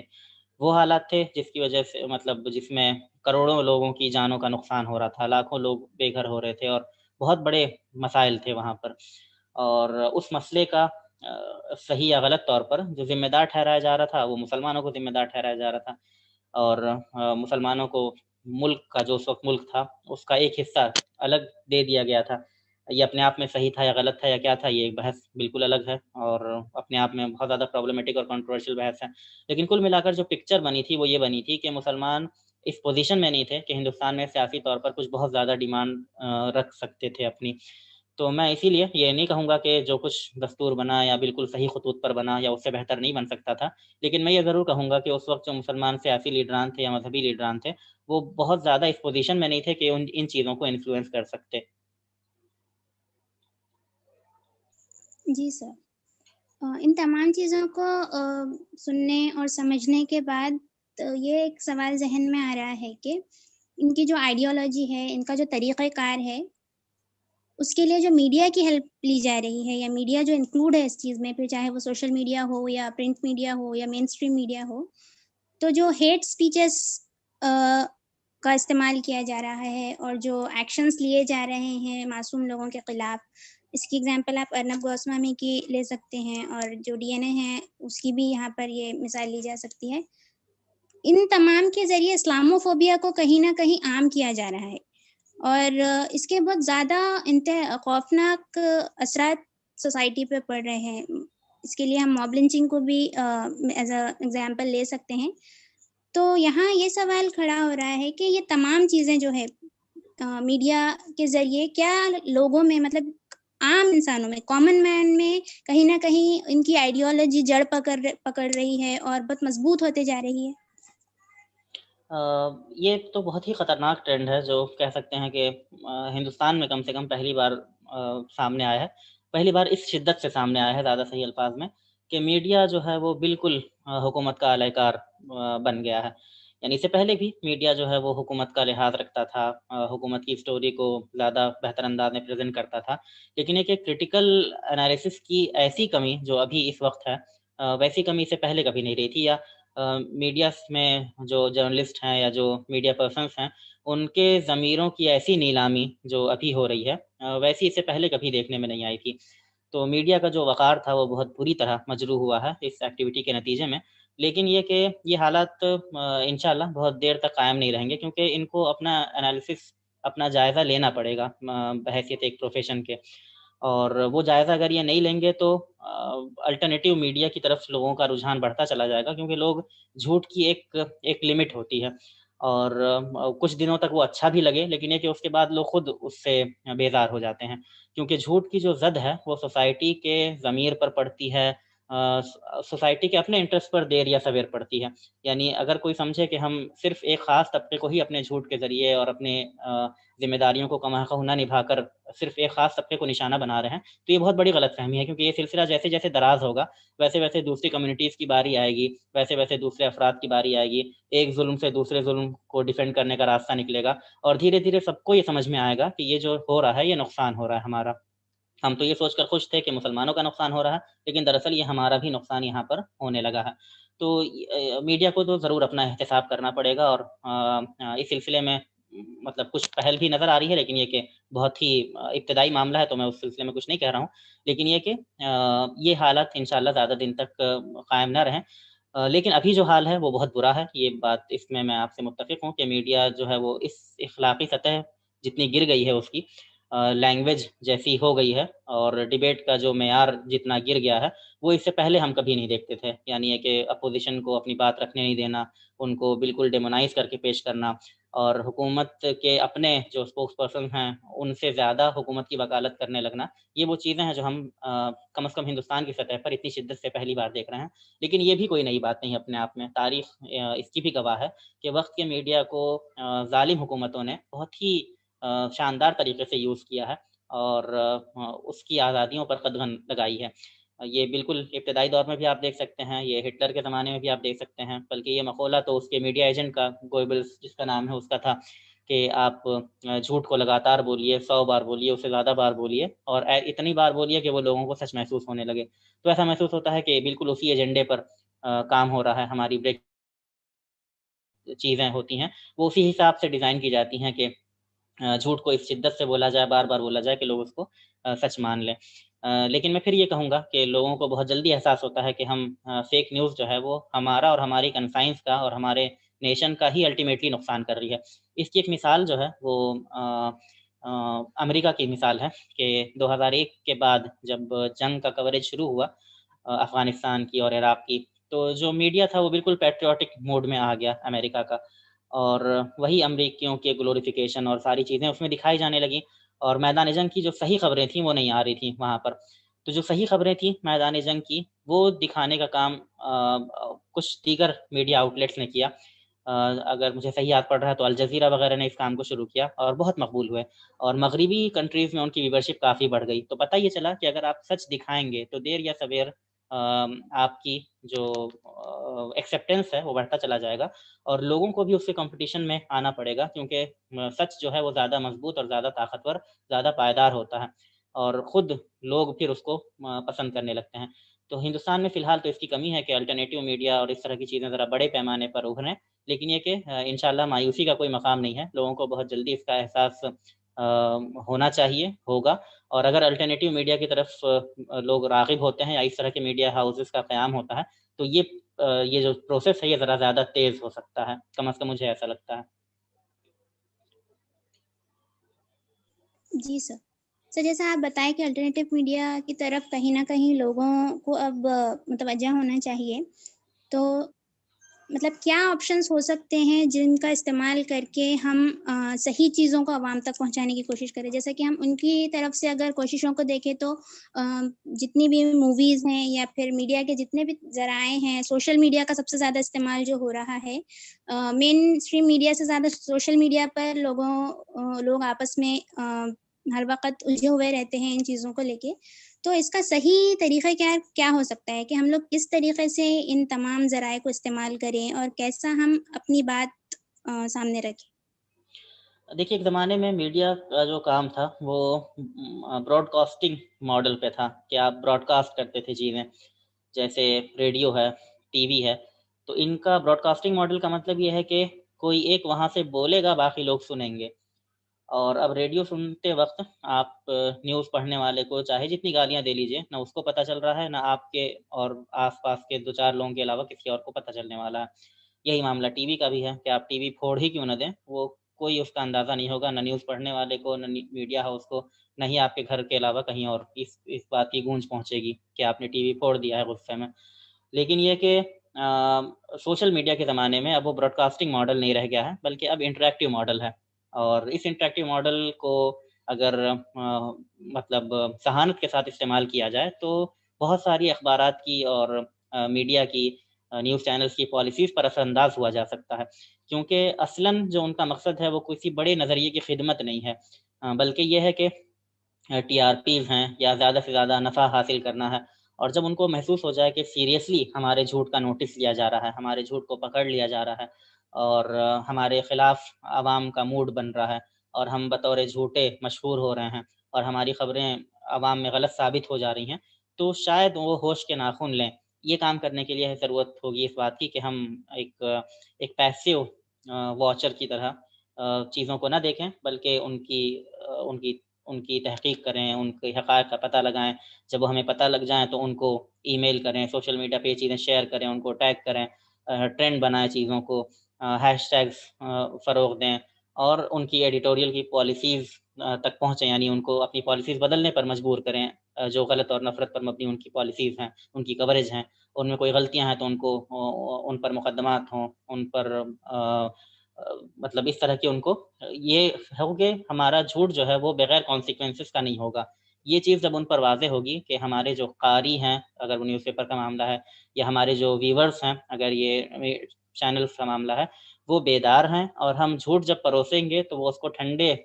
برداشت نہیں کریں گے، بلکہ اس کے خلاف احتجاج پر اتریں گے اور عدالتی کارروائیاں ہوں گی، تو وہ محتاط ہوں گے اور ان کو پھر اتنے دھڑلے سے جھوٹ کا کاروبار کرنے میں وہ ہچکچائیں گے، اور یہ جو ہے یہ ملک کی عوام کی جیت ہوگی۔ تو اس حوالے سے جو کام ہم کر سکتے ہیں ان تمام کاموں کو ہمیں کرنا چاہیے، اس میں سے کسی بھی چیز سے دریغ نہیں کرنا چاہیے۔ تو ہمارے پاس انفرادی طور پر ہمیں بیدار ہونا ہوگا اس سلسلے میں ہمارے کچھ گروپس ہو سکتے ہیں جو میڈیا واچ کا کام انجام دیں، اور اس سلسلے میں جو کارروائیاں مناسب ہو وہ کریں۔ ہم اگر اخبار کا معاملہ ہے یا میڈیا کا معاملہ ہے، اس کے دفتر جا کر لوگوں سے ملاقات کر سکتے ہیں کہ بھائی آپ کی کوریج اس طرح سے ہو رہی ہے، سماج میں سے یہ نقصان ہو رہا ہے، یہ فیکچوئل مسٹیکس ہیں آپ کی، آپ کے خلاف یہ اس طرح کی کارروائیاں کی جا سکتی ہیں۔ تو یہ سب عدالتوں میں جا کر کارروائیاں کی جا سکتی ہیں۔ تو یہ سب جو چیزیں ہیں، یہ سب جب کی جائیں گی تب جا کر ایک اثر قائم ہوگا، اور لوگوں کو لگے گا کہ ہاں جھوٹ بولنا اتنا آسان نہیں رہ گیا ہے ہمارے لیے، اور پھر شاید میڈیا اپنی پالیسیز پر نظر ثانی کرے۔ جی سر جہاں تک اسلاموفوبیا کا ذکر آیا ہے، انڈیا میں تو یہ چیز ہمارے سامنے واضح ہے، جیسا آپ پہلے بتائے کہ ان لوگ جو سنگھ پریوار ہے یا جو RSS کی آئیڈیالوجی ہے، اس میں کہیں نہ کہیں مسلمس اور کرسچنس دونوں کو دوسرے درجے کا شہری ان لوگ نے قرار دیا ہے۔ لیکن اگر ہم حالات کو دیکھیں تو دلتس بھی کہیں نہ کہیں ایکولی افیکٹ ہو رہے ہیں، اور کرسچنس تو کہیں نظر ہی نہیں آ رہے۔ مطلب زیادہ ٹارگیٹ مسلمس کو کیا جا رہا ہے، نہ صرف انڈیا میں بلکہ اسلاموفوبیا کا پوری جو لہر ہے دنیا کے الگ الگ حصوں میں پھیلی ہوئی ہے۔ تو کیا مطلب جو ان کی آئیڈیالوجی ہے، وجوہات ہر جگہ الگ ہے، لیکن کہیں نہ کہیں جو ان کی ایموشنل جو کال تھا وہ کہیں نہ کہیں انڈیا سے باہر بھی پہنچ چکا ہے، جس کی وجہ سے ٹارگیٹ بیسیکلی مسلمس کو کیا جا رہا ہے ہر جگہ۔ تو اس کی کیا ریزنس ہے؟ عالمی سطح کے اپنے حالات ہیں، اور یہ نہیں کہا جا سکتا کہ ان کی وجہ سے عالمی سطح پر ظلم ہو رہا ہے۔ ان کا جو دائرہ اثر ہے وہ بہت محدود ہے، اور وہ ملک تک ہے، یا بہت زیادہ آپ کہہ لیں تو انڈیا کے ڈائسپورا تک ہوگا ان کا اثر، NRIs وغیرہ تک ہوگا، لیکن ہے کہ دیگر ممالک کی پالیسیز پر اتنے زیادہ ان کے اثرات فی الحال نہیں ہیں۔ کم از کم میری سمجھ تو ایسی ہے کہ ان کا جو کنسنٹریشن ہے وہ اپنے ملک پر قبضے کا ہے، اور واقعی یہی الفاظ میں استعمال کروں گا، کیونکہ ملک کا جو موجودہ ڈھانچہ ہے اس کو بالکل بدل کر ملک کی ایک آبادی کے بڑے حصے کو یرغمال بنا کر یہ ان کا جو ایجنڈا ہے وہ اپنے ہی ملک پر قبضہ کر لینے کا ہے، اور ان کی پوری پالیسی اسی قسم کی وکالت کرتی ہیں جس طرح سے سینٹرلائزیشن آف پاور کے یہ وکیل نظر آ رہے ہیں۔ تو اس وقت ان کے بہت اچھے مقاصد نہیں لگتے ہیں، اور اگر بالکل کھل کھیلنے کا موقع دیا جائے تو شاید 2-4 سالوں میں کانسٹیٹیوشن اور ڈیموکریسی وغیرہ کسی چیز کی خیر نہ ہو۔ تو یہ بات تو ملکی سطح پر بھی ہے۔ البتہ یہ ہے کہ اسلاموفوبیا کے حوالے سے اگر بات کی جائے تو ان کا اور دیگر عالمی سپر پاورز میں سے بہت ساروں کا ایجنڈا ایک ہو جاتا ہے، لہٰذا ان کی ہمدردیاں ایک ہو جاتی ہیں، اور کئی مرتبہ ایسا لگتا ہے کہ بالکل ایک ہی تھیلی کے چٹے بٹے ہیں۔ تو جاہلیت کے علمبرداروں کا تو ہمیشہ یہ حال رہا ہے کہ وہ ایک دوسرے کا ساتھ دیتے ہیں، تو اس میں کوئی حیران ہونے کی بات نہیں ہے۔ لیکن یہ کہ جیسا کہ آپ نے کہا کہ وجوہات ہر جگہ الگ الگ ہیں، لوکل حالات ہر جگہ کے الگ الگ ہیں۔ البتہ یہ ایک اسلاموفوبیا کا ایسا معاملہ ہے جو ہر جگہ مختلف شکلوں میں ہمیں نظر آ رہا ہے، اور عموماً ان ممالک میں جو ذرا زیادہ خوفزدہ محسوس ہو رہے ہیں اس سے، کیونکہ نظریاتی سطح پہ اسلام کا چیلنج ایک ایسا چیلنج ہے جس کا جواب دینا بہت مشکل ہے لوگوں کے لیے۔ اللہ تعالیٰ کی بنائی ہوئی ایک آئیڈیولوجی ہے، ایک نظریہ ہے، انسانوں کے لیے لائحہ عمل ہے، راہ عمل ہے، تو اس کے بالمقابل انسانوں نے جو فلسفے اور نظریات پیش کیے ہیں وہ تو بالکل بودے ہوں گے ہی، ان کا خوفزدہ ہونا بالکل واجب ہے۔ اور اسی لیے وہ خوفزدہ ہیں، اور اس خوف کے یہ اثرات ہیں کہ وہ ٹیبل پر آ کر مکالمہ اور ڈائلاگ کرنے کے بدلے، ڈیبیٹ کرنے کے بدلے، وہ چاہتے ہیں کہ کچھ فالتو قسم کے نعروں کے ذریعے، اپنے گھٹیا قسم کے کارٹونوں کے ذریعے معرکہ جیت لیں۔ حالانکہ ان کی خام خیالی ہے۔ اس سے پہلے مکہ میں بھی لوگوں نے ڈھول بجائے تھے اور گالیاں دی تھی اور تھوکا تھا، لیکن یہ کہ ان چیزوں کی کتنا دیر پا ان کا اثر ہوتا ہے، یہ دنیا نے اس وقت بھی دیکھا تھا، یہ دنیا آج بھی دیکھے گی۔ تو یہ جو اسلاموفوبیا کی چیزیں ہیں، یہ انشاءاللہ اسلام ہی کے پیغام کو فروغ دینے کا باعث ہوں گی، کیونکہ دنیا میں عقل مند لوگوں کی تعداد اچھی خاصی ہے، اور جب اس قسم کے ہنگامے ہوتے ہیں تو وہ دیکھ لیتے ہیں کہ سنسیئرٹی کہاں پر ہے اور غیر سنجیدہ پن کہاں پر ہے، فریڈم کی بات کون کر رہا ہے اور گستاخی کی بات کون کر رہا ہے، اور دونوں میں واضح لائن ہے فرق کی۔ ہمارے ایک اے جی نورانی ہیں، انہوں نے اس سے پہلے کہ کسی واردات کے سلسلے میں جب آپ وسلم کے خاکے بنائے گئے تھے نعوذ باللہ، تو اس سلسلے میں ایک بات کہی تھی جو کہ بہت ہی زیادہ بہتر بات ہے، اور وہ یہ بات ہے کہ مسلمانوں نے کبھی بھی کسی کے علمی اعتراض اور تنقید کرنے کے حق کو نہیں چھینا ہے۔ بہت سارے مستشرقین ہیں جنہوں نے اللہ کے رسول صلی اللہ علیہ وسلم کے خلاف اور قرآن کے خلاف باتیں کہی ہیں، لیکن چونکہ وہ باتیں علمی انداز میں تھی تو مسلمانوں نے اس کا جو جواب دیا ہے وہ علمی جواب دیا ہے۔ لیکن جب کوئی آدمی ڈیلیبریٹلی ہرٹ کرنے کے لیے اس طرح کے کارٹونز اور اس طرح کی چیزوں کا سہارا لیتا ہے تو اس کو فریڈم آف اسپیچ میں جسٹیفائی نہیں کیا جا سکتا۔ فریڈم آف اسپیچ آپ کو اکیڈمک کرٹیسزم کی اجازت دے سکتا ہے، فریڈم آف اسپیچ آپ کو مذاق اڑانے کی اجازت نہیں دے سکتا۔ بالکل اسی طرح جس طرح کہ ہم سپریم کورٹ کے فیصلے کی اکیڈمک کرٹیک کر سکتے ہیں، اس سے عدم اتفاق کا اظہار کر سکتے ہیں، لیکن سپریم کورٹ کا مذاق اڑائیں تو یہ ایک طرح کا جرم میں شمار ہوگا۔ ہم اپنے جھنڈے کو بہتر بنانے کی بات کر سکتے ہیں، اس پر تنقید کر سکتے ہیں، لیکن اگر ہم جھنڈے کی بے حرمتی کریں گے، ملک کے جو جھنڈا ہے، تو یہ ایک طرح کی بے حرمتی میں شمار ہوگا اور اس کے خلاف قانونی کارروائی ہوگی۔ تو یہی بات کیوں نہیں سمجھی جاتی کہ اللہ کے رسول صلی اللہ علیہ وسلم پر آپ کو کوئی علمی تنقید کرنی ہے تو آپ اس کے لیے ویلکم ہیں، ہم اس کا جواب دینے کے لیے تیار ہیں، لیکن یہ کہ یہ فریڈم آف اسپیچ کب سے ہو گیا کہ آپ اللہ کے رسول صلی اللہ علیہ وسلم کا اس طرح سے مذاق اڑائیں جیسا جس کی بات کی جا رہی ہے۔ تو یہ وہ موٹی موٹی باتیں ہیں جو ہر عقل مند انسان کے سمجھ میں آئیں گی کہ یہ اسلاموفوبیا کے شکار ہیں یہ لوگ، اور فریڈم کی وکالت نہیں کر رہے ہیں بلکہ جان بوجھ کر آگ لگانے کا کام انجام دے رہے ہیں۔ اور تو اس طرح کے ہنگاموں کا الٹیمیٹلی آپ فائدہ ہی ایکسپیکٹ کیجئے کہ اس طرح کے شر میں سے انشاءاللہ خیر ہی برآمد ہوگا۔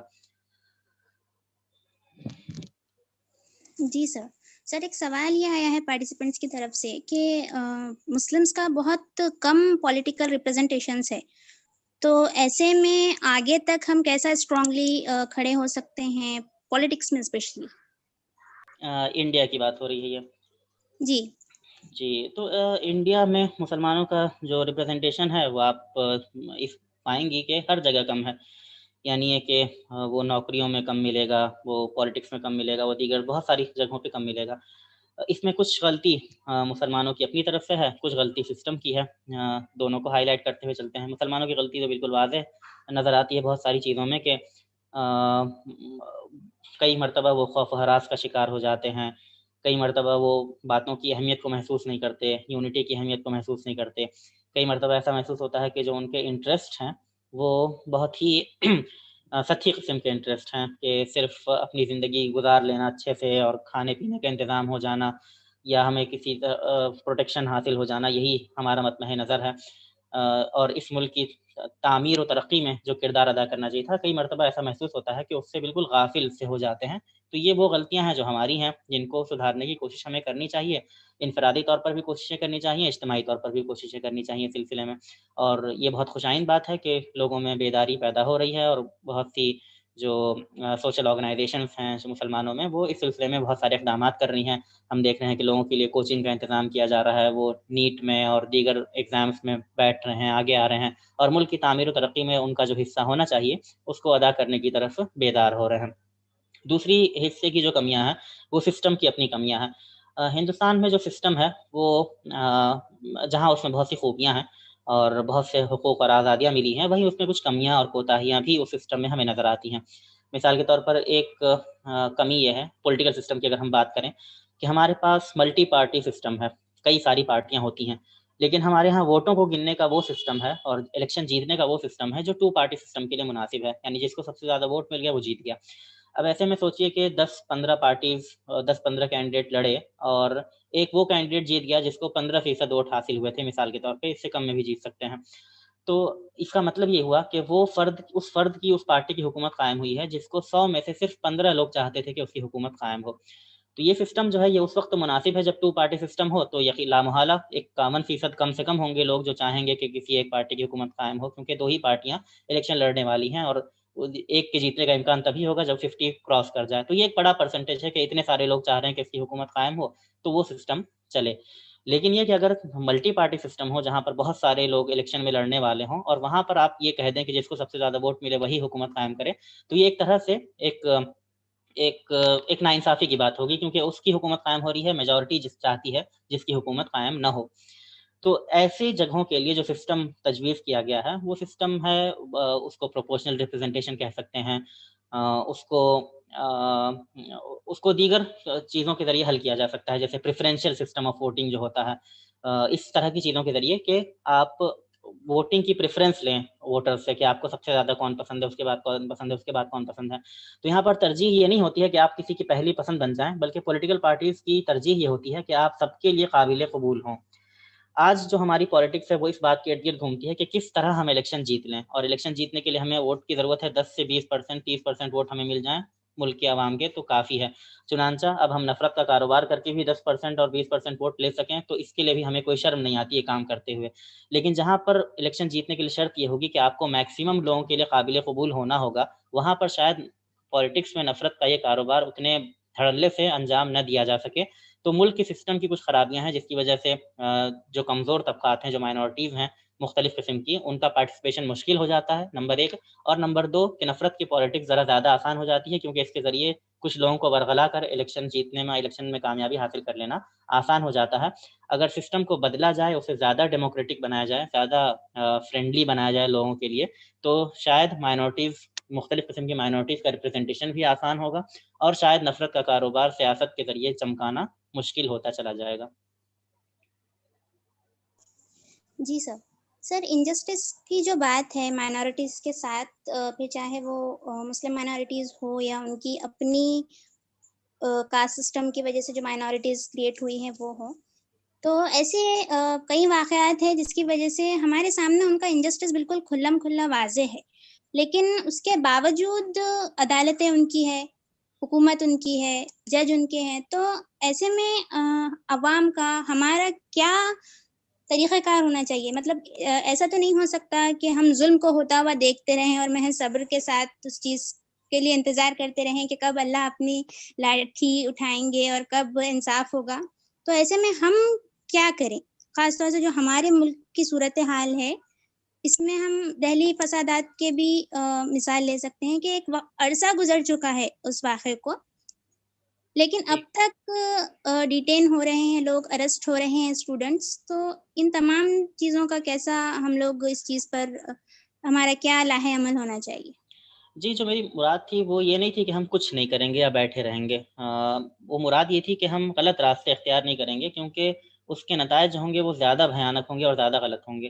ہم دستوری ذرائع سے تعمیری ذرائع کا استعمال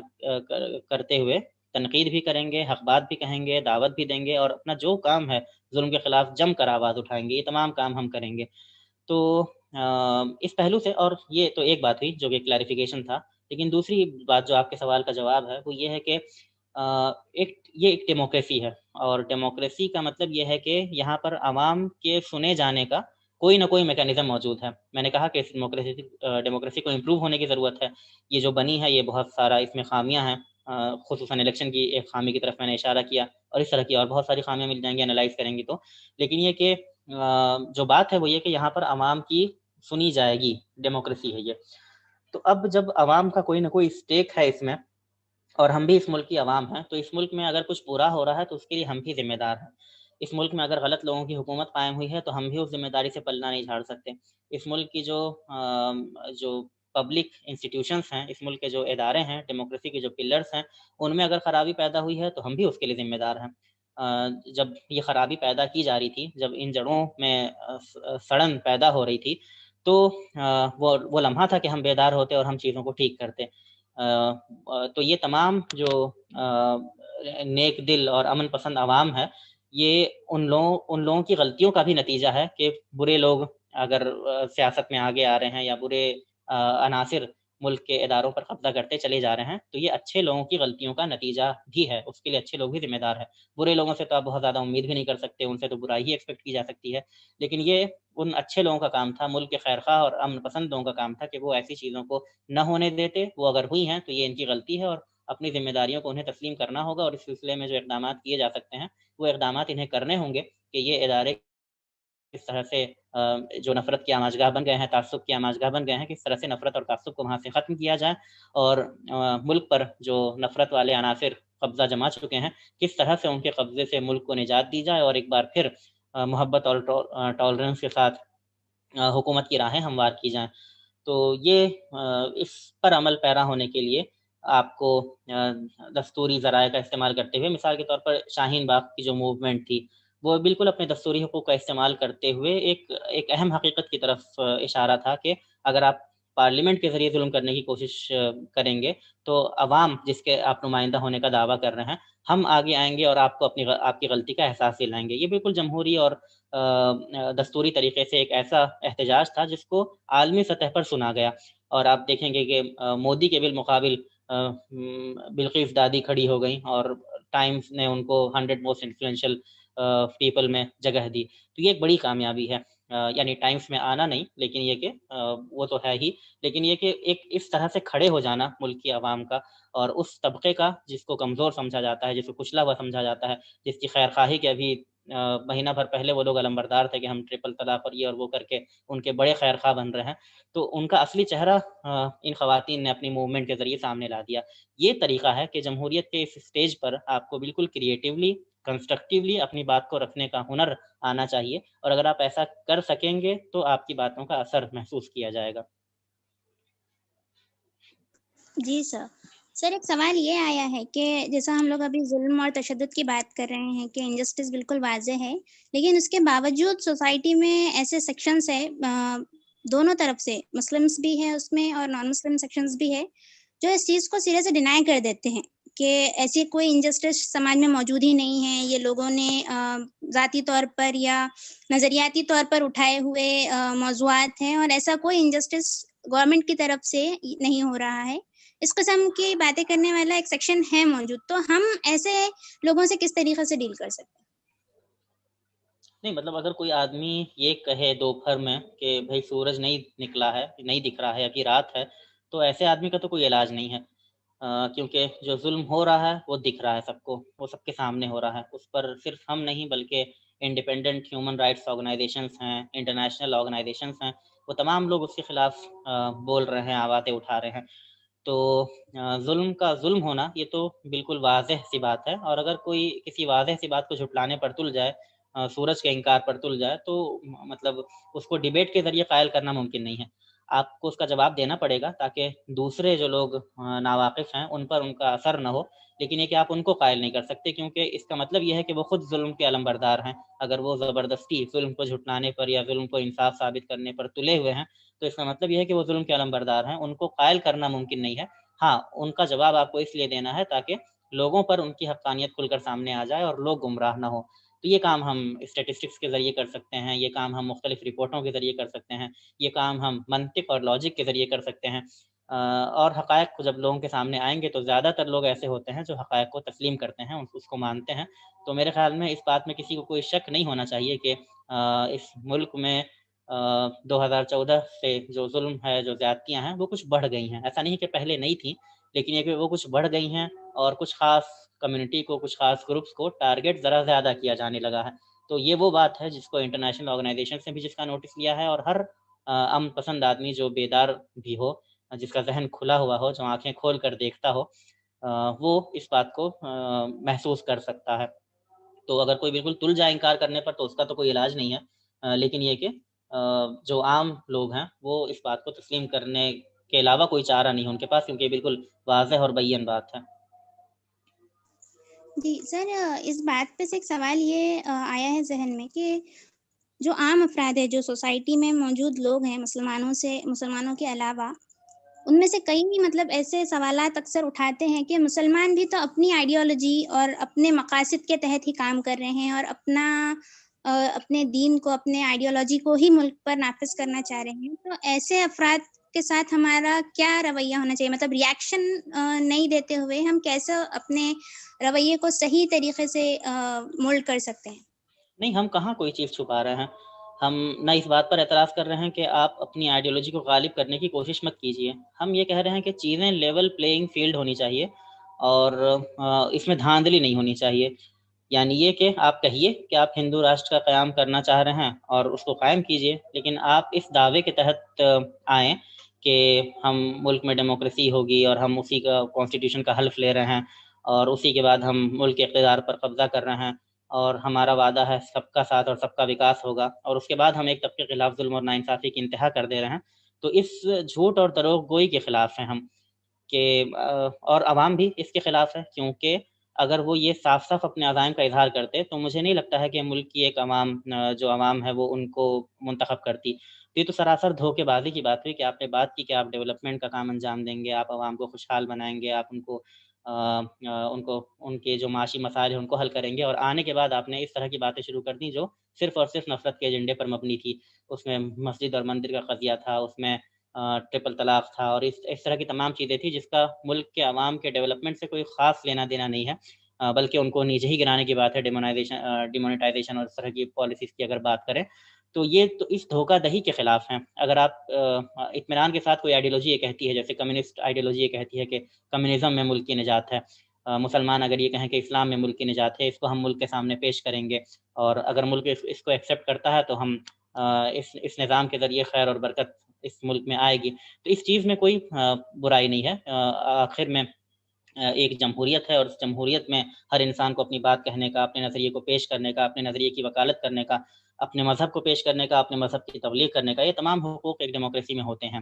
تو اس طرح سے ڈیموکریٹیکلی آپ بات کریں، دوسرے کو اپنی بات کہنے کا موقع دیں، اور ایک سماج میں ایک ڈائیلاگ کا ماحول پروان چڑھے، تو اس سے اچھی کیا بات ہو سکتی ہے. لیکن آپ یہ کہیں کہ صرف میری بات سنی جائے گی، میں ہی اپنی بات کہوں گا، دوسرا کوئی بات کہے گا تو میں اس کا گلا گھونٹ دوں گا، اس کو جیل میں ڈال دوں گا، یہ وہ بات ہے جو ظلم ہے، جو ناانصافی ہے، اور جس کے ہم خلاف ہیں. پھر اس بات پہ یہ بھی شامل ہو کہ میں جھوٹ بول کر اقتدار میں آؤں گا اور اقتدار پہ قبضہ کر کے اپنے قبضے کو پرماننٹ بنا لوں گا، جیسا کہ ہٹلر نے کیا تھا،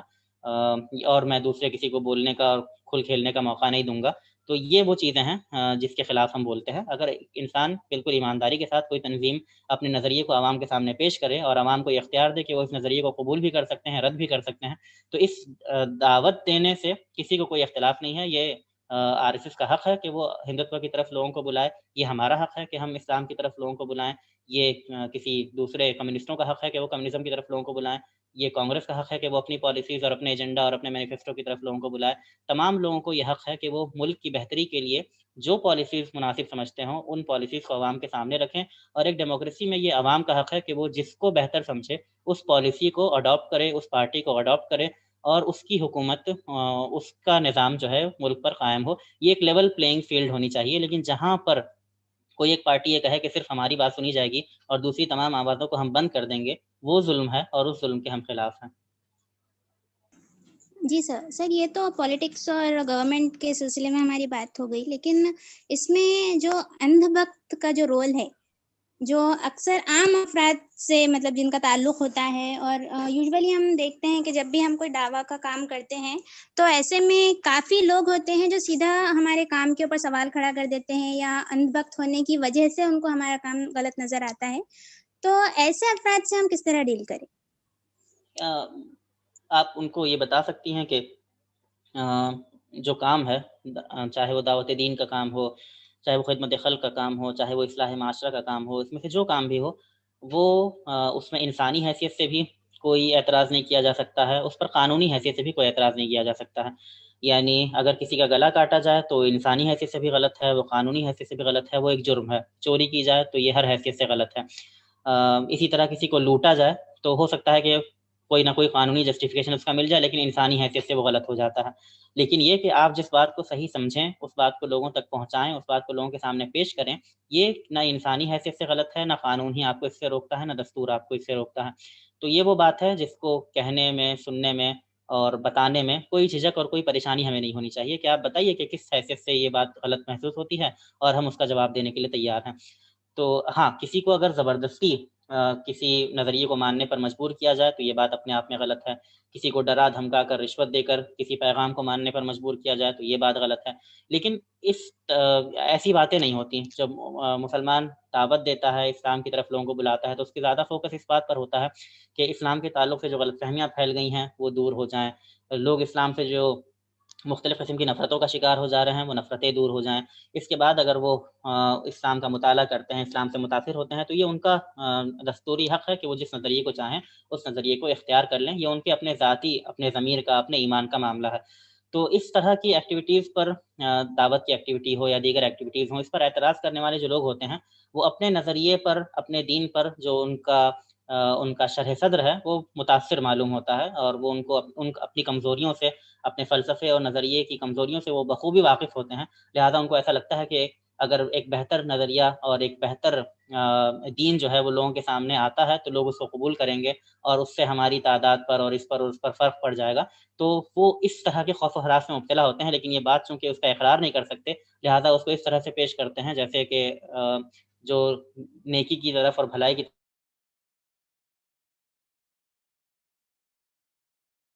جیسا کہ سورہ بقرہ میں کہا گیا کہ یہ لوگ خود فساد پھیلانے والے ہیں لیکن کہتے ہیں کہ ہم امن اور انصاف کے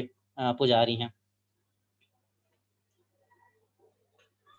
جی سر ایک سوال یہ آیا ہے کہ ریسنٹ جو ابھی فرانس کا کیس ہوا ہے، اس کے رد عمل میں جو ہماری طرف سے فرانس کے جو پروڈکٹس ہیں ان کا بائیکاٹ کیا جا رہا ہے، ایسے میں یہ اندھ بھکت اس چیز کا سپورٹ کر رہے ہیں، تو اس چیز کو ہم مطلب کس طریقے سے ٹیکل کر سکتے ہیں؟ اگر آپ نے دیکھا ہو تو میں نے ایک پوسٹ لکھی ہے، میں نے اس کو شیئر کیا ہے آپ کے ساتھ یہاں چیٹ باکس میں، کہ فرانس یا اس طرح کی جو حرکتیں ہوتی ہیں اللہ کے رسول صلی اللہ علیہ وسلم کی کے خاکے بنانے کی، اس طرح کی چیزوں کی جسٹیفائی کیا جاتا ہے، وہ فریڈم کا نام لیا جاتا ہے اور اس کے سلسلے میں گمراہی پھیلائی جاتی ہے. تو کچھ لوگ تو بالکل انجانے میں اس غلطی کے مرتکب ہوتے ہیں کہ وہ فریڈم، فری اسپیچ اور بلاسفیمی کو کنفیوز کرتے ہیں، لیکن کچھ لوگ بالکل دھڑلے سے سب کچھ جانتے ہوئے ایسا کرتے ہیں. تو جہاں یہ معاملہ آیا کہ یہاں کے ایک عوام کی ایک تعداد نے اس چیز کو سپورٹ کیا ہے، فرینچ کے پریزیڈنٹ کے ساتھ آئی اسٹینڈ وتھ میکرن اور آئی اسٹینڈ وتھ فرانس وغیرہ کے نعرے لگائے ہیں، ہیش ٹیگ چلایا ہے، تو ان تمام لوگوں کو کوئی ایک پوزیشن لینی ہوگی، وہ دو پوزیشن نہیں لے سکتے. وہ پوزیشن یہ ہوگی کہ کیا ان کے اپنے دیوی دیوتاؤں کا مذاق اڑایا جا سکتا ہے یا نہیں اڑایا جا سکتا. اگر اڑایا جا سکتا ہے تو ایم ایف حسین نے جب وہ کام انجام دیا تھا، جو اس نے غالباً بھگوان درگا جو ہوتی ہیں ان کی پینٹنگ بنائی تھی اور غلط پینٹنگ بنائی تھی، ذرا نیوڈ وغیرہ کا اس میں وہ چکر تھا، تو جب وہ کام کیا تھا تو اس کے خلاف کیوں بولا گیا؟ کیا وہ فریڈم آف اسپیچ نہیں تھی؟ ہمارے حساب سے وہ حرکت ایم ایف حسین نے جو کی تھی وہ بالکل غلط تھی، ان کو ایسا نہیں کرنا چاہیے تھا، کیونکہ آپ کا بھلے عقیدہ نہ ہو اس پر، لیکن سماج کے ایک طبقے کا اس بھگوان پر عقیدہ تھا. آپ کو جو تصویر بنانی تھی آپ کچھ دوسری تصویر بنا سکتے تھے، تو ہم تو ان کو بھی غلط کہتے ہیں کہ ان کو دوسرے مذہب کے جذبات سے نہیں کھیلنا چاہیے تھا. اور ہم اسی طرح یہ بات بھی کہتے ہیں کہ ہمارے بھی جذبات ہیں، مسلمانوں کے جذبات ہیں، تو اللہ سے، رسول سے اور اس طرح کی چیزوں سے آپ علمی تنقید کیجئے، لیکن آپ اس طرح کا مذاق اڑانے کا اختیار نہیں رکھتے ہیں. اور بالکل اسی طرح ملک کے کانسٹیٹیوشن کی بات ہوتی ہے، ملک کے راشٹر گیت کی بات ہوتی ہے، ملک کے جھنڈے کی بات ہوتی ہے، ان تمام چیزوں کو سمبل بنا کر پروٹیکٹ کیا جاتا ہے. خود فرانس میں بھی آپ فرانس کے جھنڈے کی بے حرمتی کر کے دیکھ لیجئے کہ آپ کا انجام کیا ہوتا ہے. تو جب خود آپ مانتے ہیں کہ فریڈم کی ایک لمٹ ہوتی ہے مختلف جگہوں پر، اور پھر آپ اسی لمٹ کو دوسروں کے لیے کراس کرنا چاہتے ہیں، جو دوسروں کی لمٹ ہے اس میں جانا چاہتے ہیں اور اپنی لمٹ قائم ہی رکھنا چاہتے ہیں، تو یہ تو ایک ایسا متضاد رویہ ہوا جس کا کوئی جسٹیفیکیشن نہیں کیا جا سکتا. آپ دوسروں کا احترام کیجئے، دوسرے آپ کا احترام کیجئے. علمی تنقید آپ بھی دوسروں پر کر سکتے ہیں، دوسرے بھی آپ پر کر سکتے ہیں. تو یہ جو فرانس نے انتہائی غلط پوزیشن اختیار کی، اور اس پر بڑے افسوس کی بات ہے کہ ہماری اپنی حکومت نے اور ہمارے یہاں کے بہت سے اندھ بھکتوں نے جو سپورٹ کیا ہے وہ بالکل ہی غیر علمی اور غیر اخلاقی سپورٹ ہے، جو ان کو ایکسٹینڈ کیا گیا ہے اور اس کی کوئی علمی بنیاد نہیں ہے، کیونکہ فریڈم کا معاملہ بالکل الگ ہے اور بلاسفیمی ایک بالکل الگ چیز ہے، اور دونوں کو خلط ملط کرنا اپنی جہالت کا یا اپنی شرارت کا ثبوت دینا ہے. جی سر جیسا ابھی جو باتیں سامنے آئیں اس کے بعد ایک سوال یہ آیا ہے کہ اگر یہی حالات کنٹینیو ہوتے ہیں تو کیا یہ تمام چیزیں ایک طریقے سے مسلمانوں کے لیے ایک وارننگ ہے، اور اگر یہی چیزیں کنٹینیو ہوتی ہیں تو کیا مستقبل ملک کا ہو سکتا ہے؟ جی ہاں، علام الغیوب تو اللہ تعالیٰ ہے، مستقبل کا حال بہتر وہی جانتا ہے. لیکن یہ کہ جو ہندوستان کی اگر ہم بات کریں تو ہم سے بہت سی تاریخی غلطیاں ہوئی ہیں، اور مسلمانوں کی جو تاریخ ہے وہ بہت پرانی ہے، یہاں پر 1000 سال سے مسلمان ہیں، اس سے بھی زیادہ عرصے سے ہیں، بطور تاجر آئے اور پھر بہت سارے دیگر راستوں سے آئے اور یہیں رہ گئے، بس گئے، اسی کو اپنا وطن بنایا، یہ ساری چیزیں مسلمانوں نے کی. لیکن جس طرح سے ان کے پاس اللہ کی ایک امانت تھی، اس امانت کو یہاں کے لوگوں تک جس شدت سے، جس ذمہ داری کے احساس کے ساتھ پہنچانا تھا، اس میں ہم بہت کوتاہی دیکھتے ہیں جو ہمارے اسلاف سے ہوئی ہیں. اور یہ غلطی اگر ابھی بھی قائم رہتی ہے تو پھر اس کے نتائج جو ہیں وہ اچھے نہیں نکل سکتے ہیں. تو جو اللہ تعالیٰ کی امانت اللہ تعالیٰ کے دین کی صورت میں ہمارے پاس ہے، ہماری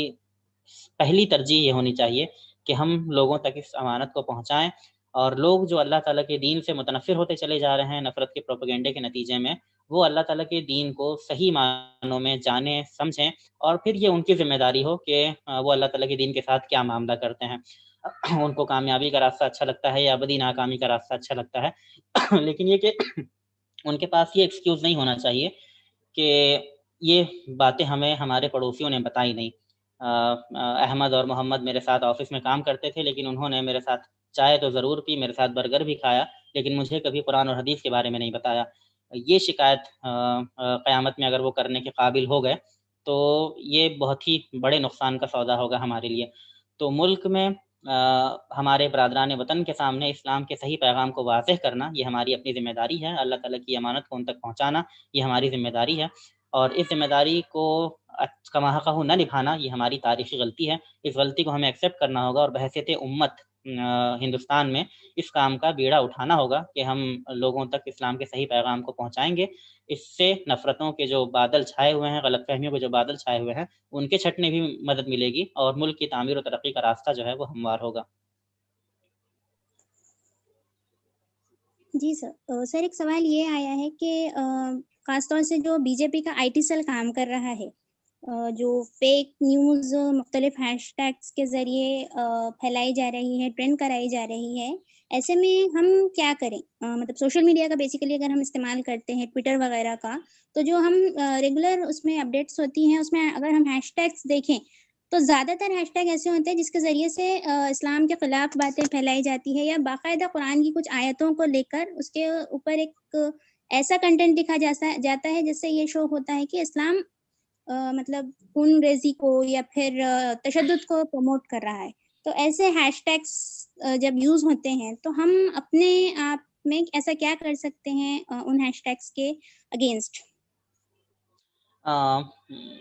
جی، سوشل میڈیا کا وہ لوگ نفرت پھیلانے کے لیے استعمال کر رہے ہیں، ہم محبت پھیلانے کے لیے استعمال کریں گے. وہ جھوٹ پھیلانے کے لیے کر رہے ہیں، ہم سچ پھیلانے کے لیے کریں گے. تو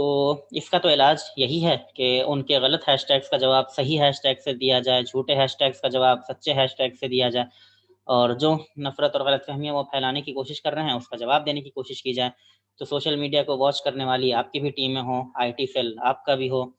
بس فرق یہ ہو کہ ان کا آئی ٹی سیل نفرت پھیلانے پر معمور ہو، ہمارا آئی ٹی سیل غلط فہمیوں کے ازالے پر معمور ہو، محبتوں کا پیغام پھیلانے پر معمور ہو. تو اس فرق کے ساتھ اس کام کو تو ہمیں انجام دینا ہوگا، کیونکہ دنیا کے اپنے کچھ اصول ہوتے ہیں، اور دنیا میں آگے بڑھنے کے بھی کچھ اصول ہیں، لوگوں تک اپنا پیغام پہنچا لینے کے بھی کچھ اصول ہیں. تو اگر سچائی کا الٹرنیٹیو نہیں ہوگا تو دنیا کے پاس کوئی آپشن نہیں ہے، وہ جھوٹی کو سیلیکٹ کرنے پر مجبور ہوں گے، کیونکہ دنیا ویکیوم میں نہیں چل سکتی ہے. تو دنیا کے سامنے ہمیشہ الٹرنیٹیو ہونا چاہیے، پازیٹیو الٹرنیٹیو، اور اس پازیٹیو الٹرنیٹیو کو رکھنے کے ہم ذمہ دار ہیں، چاہے معاملہ سوشل میڈیا کا ہو، چاہے معاملہ سیاست کا ہو. یہ پازیٹیو الٹرنیٹیو جب تک ہم دنیا کے سامنے نہیں رکھ سکتے تب تک ہم بلیم نہیں کر سکتے ان کو، کیونکہ جو اویلیبل چوائس ہے انہوں نے اس میں سے انتخاب کیا ہے، اور اگر ہم ان کے سامنے چوائس نہیں بنے ہیں اب تک تو یہ ہماری ذمہ داری ہے کہ ہم چوائس بنیں. تو لوگوں کے سامنے جب چوائس ہوگی تو پھر اپنے عمل کے لیے وہ ذمہ دار ہوں گے. تو ہمیں اس بات کی کوشش کرنی ہوگی کہ سوشل میڈیا پر بھی آپ جو ایکٹیو ہوں اور ذمہ داری کے ساتھ ایکٹیو ہوں. میں دیکھتا ہوں کہ ہمارے افراد جو ایکٹیو ہوتے ہیں وہ صرف کنزیومر کی حد میں ایکٹیو ہوتے ہیں. وہ شاید یہ سمجھتے ہیں کہ سوشل میڈیا ریکریشن کی چیز ہے، انٹرٹینمنٹ کی چیز ہے، کہ میں کام کروں صبح سے شام تک باہر اور آ کر تھوڑا سا انٹرٹین ہو لوں، کوئی جوک دیکھ لوں، کوئی کامیڈی کا ویڈیو دیکھ لوں. اور سوشل میڈیا کا یہی یوز کرتے ہیں، اسی طرح کی چیزیں فارورڈ کرتے ہیں. گھٹیا سی سیلفی اپنی کھینچیں گے، اس کو اپلوڈ کریں گے، اس پہ لائک کریں گے، دوسرے کی سیلفی پہ لائک کریں گے، اس کی ٹانگ کھینچیں گے، اور سوشل میڈیا کا یہی مصرف سمجھتے ہیں. حالانکہ سوشل میڈیا کا تعمیری استعمال اپنے آپ میں ایک کام ہے، اور یہ بھی ہمیں ریئلائز ہونا چاہیے کہ سوشل میڈیا کا جو ہم استعمال کرتے ہیں وہ ہمارے نامہ اعمال میں جڑتا ہے. تو اگر عام زندگی میں ہم گالیاں دینا یا بری باتیں کرنا پسند نہیں کرتے ہیں، تو سوشل میڈیا کے غلط استعمال سے بھی ہمارے نامہ اعمال میں سیاہیوں کا اضافہ ہو رہا ہے. تو ہماری کوشش یہ ہونی چاہیے کہ سوشل میڈیا کا استعمال بھی کنسٹرکٹیو ہو، تعمیری ہو، تاکہ وہ بھی ہمارے ثواب کے کھاتے میں اضافہ کرنے کا باعث بنے. تو اگر ہم ایک اچھے منصوبے کے ساتھ اپنے وقت کا صحیح استعمال کرتے ہوئے سوشل میڈیا کا نہ صرف یہ کہ کنزیومر بلکہ اچھے پروڈیوسر بنیں، اچھا کنٹینٹ اس میں ڈالیں، اور اگر ہم یہ صلاحیت نہیں رکھتے مان لیجئے، تو ہم اچھے کنٹینٹ کو فروغ دینے والے بنیں، اس کو شیئر کریں، مختلف گروپس بنائیں، لوگوں تک اچھے پیغامات پہنچائیں، اچھے پیغامات کو لائک کریں، ان کو فروغ دینے کی کوشش کریں. تو شاید یہ ایک بہتر استعمال ہوگا جو سوشل میڈیا کا ہم انجام دیں گے. تو یہ چیزیں ہمارے پیش نظر رہنی چاہیے کہ ہم ایک تو کہ اچھا استعمال کریں سوشل میڈیا کا، کنسٹرکٹیو استعمال کریں، برے استعمال سے پرہیز کریں، وقت کے ضیاع سے پرہیز کریں، اور دوسرا یہ کہ ہم اچھی چیزوں کو پروڈیوس کریں اور اچھی چیزوں کو فروغ دینے والے بنیں. تو اس طرح سے اگر ہم سوشل میڈیا کا استعمال کرتے ہیں اور اجتماعی سطح پر بھی کوئی حیت بنتی ہے اس طریقے کی کہ کوئی سوشل میڈیا واچ ٹیم بنے، وہ اچھے ہیش ٹیگس کو فروغ دے اور غلط فہمیاں جو پھیلائی جا رہی ہیں ان کا جواب دے، تو اس طرح کے انیشیٹیوز بھی ہمیں لیے جانے چاہیے. خواتین کے سلسلے میں بہت اہم کردار ہو سکتا ہے، کیونکہ یہ وہ کام ہے جو آپ گھر میں بیٹھ کر اپنے فرصت کے لمحات کا بہترین استعمال کرتے ہوئے اس کام کو انجام دے سکتی ہیں. جی سر ایک سوال یہ آیا ہے کہ جو لیفٹسٹ ہوتے ہیں، لیفٹسٹ گروپس ہوتے ہیں یا آئیڈیالوجی جو ہے، یہ لیفٹسٹ آئیڈیالوجی دراصل کیا ہے؟ اور دوسرا یہ کہ یہ لوگ بیسیکلی تو ہمارا سپورٹ کرتے ہیں، لیکن کہیں نہ کہیں خود بھی ایک وقت پہ اسلاموفوبک نظر آتے ہیں، تو ان کا سپورٹ لینا کیسا ہے؟ آئیڈیالوجی پر تو بہت تفصیل سے گفتگو کرنے کا موقع نہیں ہے یہاں پر کہ لیفٹ کی آئیڈیالوجی کیا ہے، لیکن یہ کہ انسانوں نے جو آئیڈیالوجیز بنائی ہیں گھوم پھر کر ہر ایک آئیڈیالوجی جو ہے وہ جہالت اور جاہلیت پر مبنی ہے. تو حق کے علمبردار تو خیر وہ بھی نہیں ہے، لیکن یہ بات نہیں ہے کہ ہم ان کا سپورٹ نہیں لے سکتے. ایک چیز، ایک کسی ایشو پر آپ کسی فرد کا یا کسی گروپ کا سپورٹ لینے میں حق بجانب ہیں اگر اس ایشو پر اس کی رائے بھی وہی ہے یا وہ سپورٹ دینے کے لیے آمادہ ہے. تو مثال کے طور پر ہندوستان میں فاشسٹ طاقتیں نہ رہیں، نفرت کے ایجنڈے کو فروغ نہ دیا جائے، اگر کوئی گروپ ایسا ہے جو اس بات کو مانتا ہے، بھلے وہ حق کا علمبردار نہ ہو دیگر معاملات میں، لیکن اس معاملے میں وہ اس کی رائے یہی ہو، تو اس گروپ کے ساتھ مل کر کام کرنے میں، اس کا سپورٹ کرنے میں کوئی پرابلم نہیں ہے، جب تک کہ وہ کام جو ہے وہ ہماری شرطوں کے خلاف نہ ہو یا ہمارے اقدار کے خلاف نہ ہو یا وہ کوئی غلط کام نہ ہو. تو اس کسی ایجنڈے پر، کسی ایشو پر کسی پارٹی کا یا کسی فرد کا سپورٹ لینے میں کوئی چیز غلط نہیں ہے. اس کا مطلب یہ نہیں کہ آپ اس کی دیگر باتوں سے اور دیگر اسٹینڈ سے متفق ہیں، تو وہ سپورٹ لینا تو بالکل ٹھیک ہے. لیکن یہ کہ کچھ چیزیں ایسی ہیں جن میں ہمارا ان کا اختلاف ہے، تو یہ بالکل فطری بات ہے، کیونکہ وہ اسلام کے علمبردار نہیں ہیں. وہ ان کا جو نظریہ ہے وہ کمیونزم کا نظریہ ہے، وہ نظریہ بھی مذہب مخالف ہے، تو وہ اسلام کے بھی خلاف ہیں جس طریقے سے وہ دیگر ادیان کے خلاف ہیں. تو اس لیے جب بات آتی ہے اس طرح کی اسلاموفوبیا کی یا اللہ کے رسول صلی اللہ علیہ وسلم کے کارٹونس وغیرہ کی، تو اب ان کو سمجھ میں ہی نہیں آتا ہے کہ کسی فرد کے کارٹون بنانا اتنا اہم کیوں ہے. ان کو لگتا ہے جب کارٹون مودی کا بن سکتا ہے، راہل گاندھی کا بن سکتا ہے، گاندھی کا بن سکتا ہے، نہرو کا بن سکتا ہے، وہ کارٹون نعوذ باللہ رسول صلی اللہ علیہ وسلم کا کیوں نہیں بن سکتا. تو وہ اس بات کو سمجھنے سے قاصر ہیں کہ اس کی کیا اہمیت ہے اور کیا اہمیت ایک مسلمان کے نزدیک ہے، اور کیوں اس طرح کی چیزیں کرنا غیر مناسب ہے. یا ہو سکتا سمجھ میں آتا ہو لیکن ان کو لگتا ہو کہ نہیں، ہم یہی ہمارا کام ہے اور یہی ہمیں کرنا چاہیے، جو بات ہو. لیکن یہ کہ وہ اس طرح کے معاملات میں اگر مسلمانوں کے خلاف ہوں تو اس میں کوئی خاص تعجب کی بات نہیں ہے. یہ وہ اپنے نظریے کے ساتھ خیانت کریں گے اگر وہ اس معاملے میں بھی مسلمانوں کے ساتھ آ جائیں تو، کیونکہ ان کا مذہبی کہہ لیجیے، ان کا جو نظریہ ہے وہ ان کو یہ تعلیم دیتا ہے کہ مذہب اپنے آپ میں افیون ہے، اوپیم ہے، اور جس کے ذریعے عوام کو دھوکہ دیا جاتا ہے. تو وہ تو چاہیں گے ہر وہ چیز کی جائے جس کے ذریعے اس سو کالڈ نشے سے عوام کو چھٹکارا ملے. تو چونکہ اس طرح کی چیزوں کے ذریعے وہ سوچتے ہیں کہ وہ پیغمبر کا مذاق اڑا کر پیغمبر کے پیغام کو ہلکا کر دیں گے. ان کو ایسا محسوس ہوتا ہے، جیسا کہ دور جاہلیت میں کچھ گانے بجانے سے لوگوں کو محسوس ہوتا تھا کہ شاید ہم قرآن کو روک لیں گے. واہیات لوگوں کے واہیات خیالات ہمیشہ سیم رہے ہیں تقریباً. تو وہ اس خیال کے تحت ان چیزوں کو سپورٹ کرتے ہیں اور کرتے رہیں گے، اس سے ہمیں کوئی اعتراض نہیں ہونا چاہیے اس پہ. تو جہاں ان کا وہ حق کے علمبردار نظر آتے ہیں ان ایشوز میں ہماری رائے بھی سیم ہے وہاں پر ہم ان کا ساتھ لیں گے، ان کا ساتھ دیں گے. جہاں پر وہ حق کے مخالف نظر آتے ہیں ہم بھی بالکل نہیں ہچکچائیں گے ان سے اختلاف کرنے میں اور ان کی مخالفت کرنے میں اور ان کو بتانے میں کہ تم غلط ہو. یہاں پر یہ بالکل ہی صاف انداز میں ہمیں ان کو کلیئر کٹ بتانا چاہیے کہ اس معاملے میں ہمارا اور آپ کا اختلاف ہے اور اس معاملے میں ہم آپ کا بالکل سپورٹ نہیں کرتے، چاہے وہ معاملہ ہوموسیکشوالٹی کا ہو، چاہے وہ معاملہ اہانت رسول کا ہو یا اسی طرح کا کوئی بھی معاملہ ہو. جی سر، ایک سوال یہ آیا ہے کہ جو سچویشنز اور کنڈیشنز فی الوقت ہے ملک کی، تو ایسے میں کیا ہمارے لیے ہجرت کرنا ممکن ہے یا ہم کو ہجرت کرنا چاہیے؟ کیونکہ جیسے صحابہ اکرام نے بہت زیادہ ظلم بڑھنے پر ہجرت کی تھی،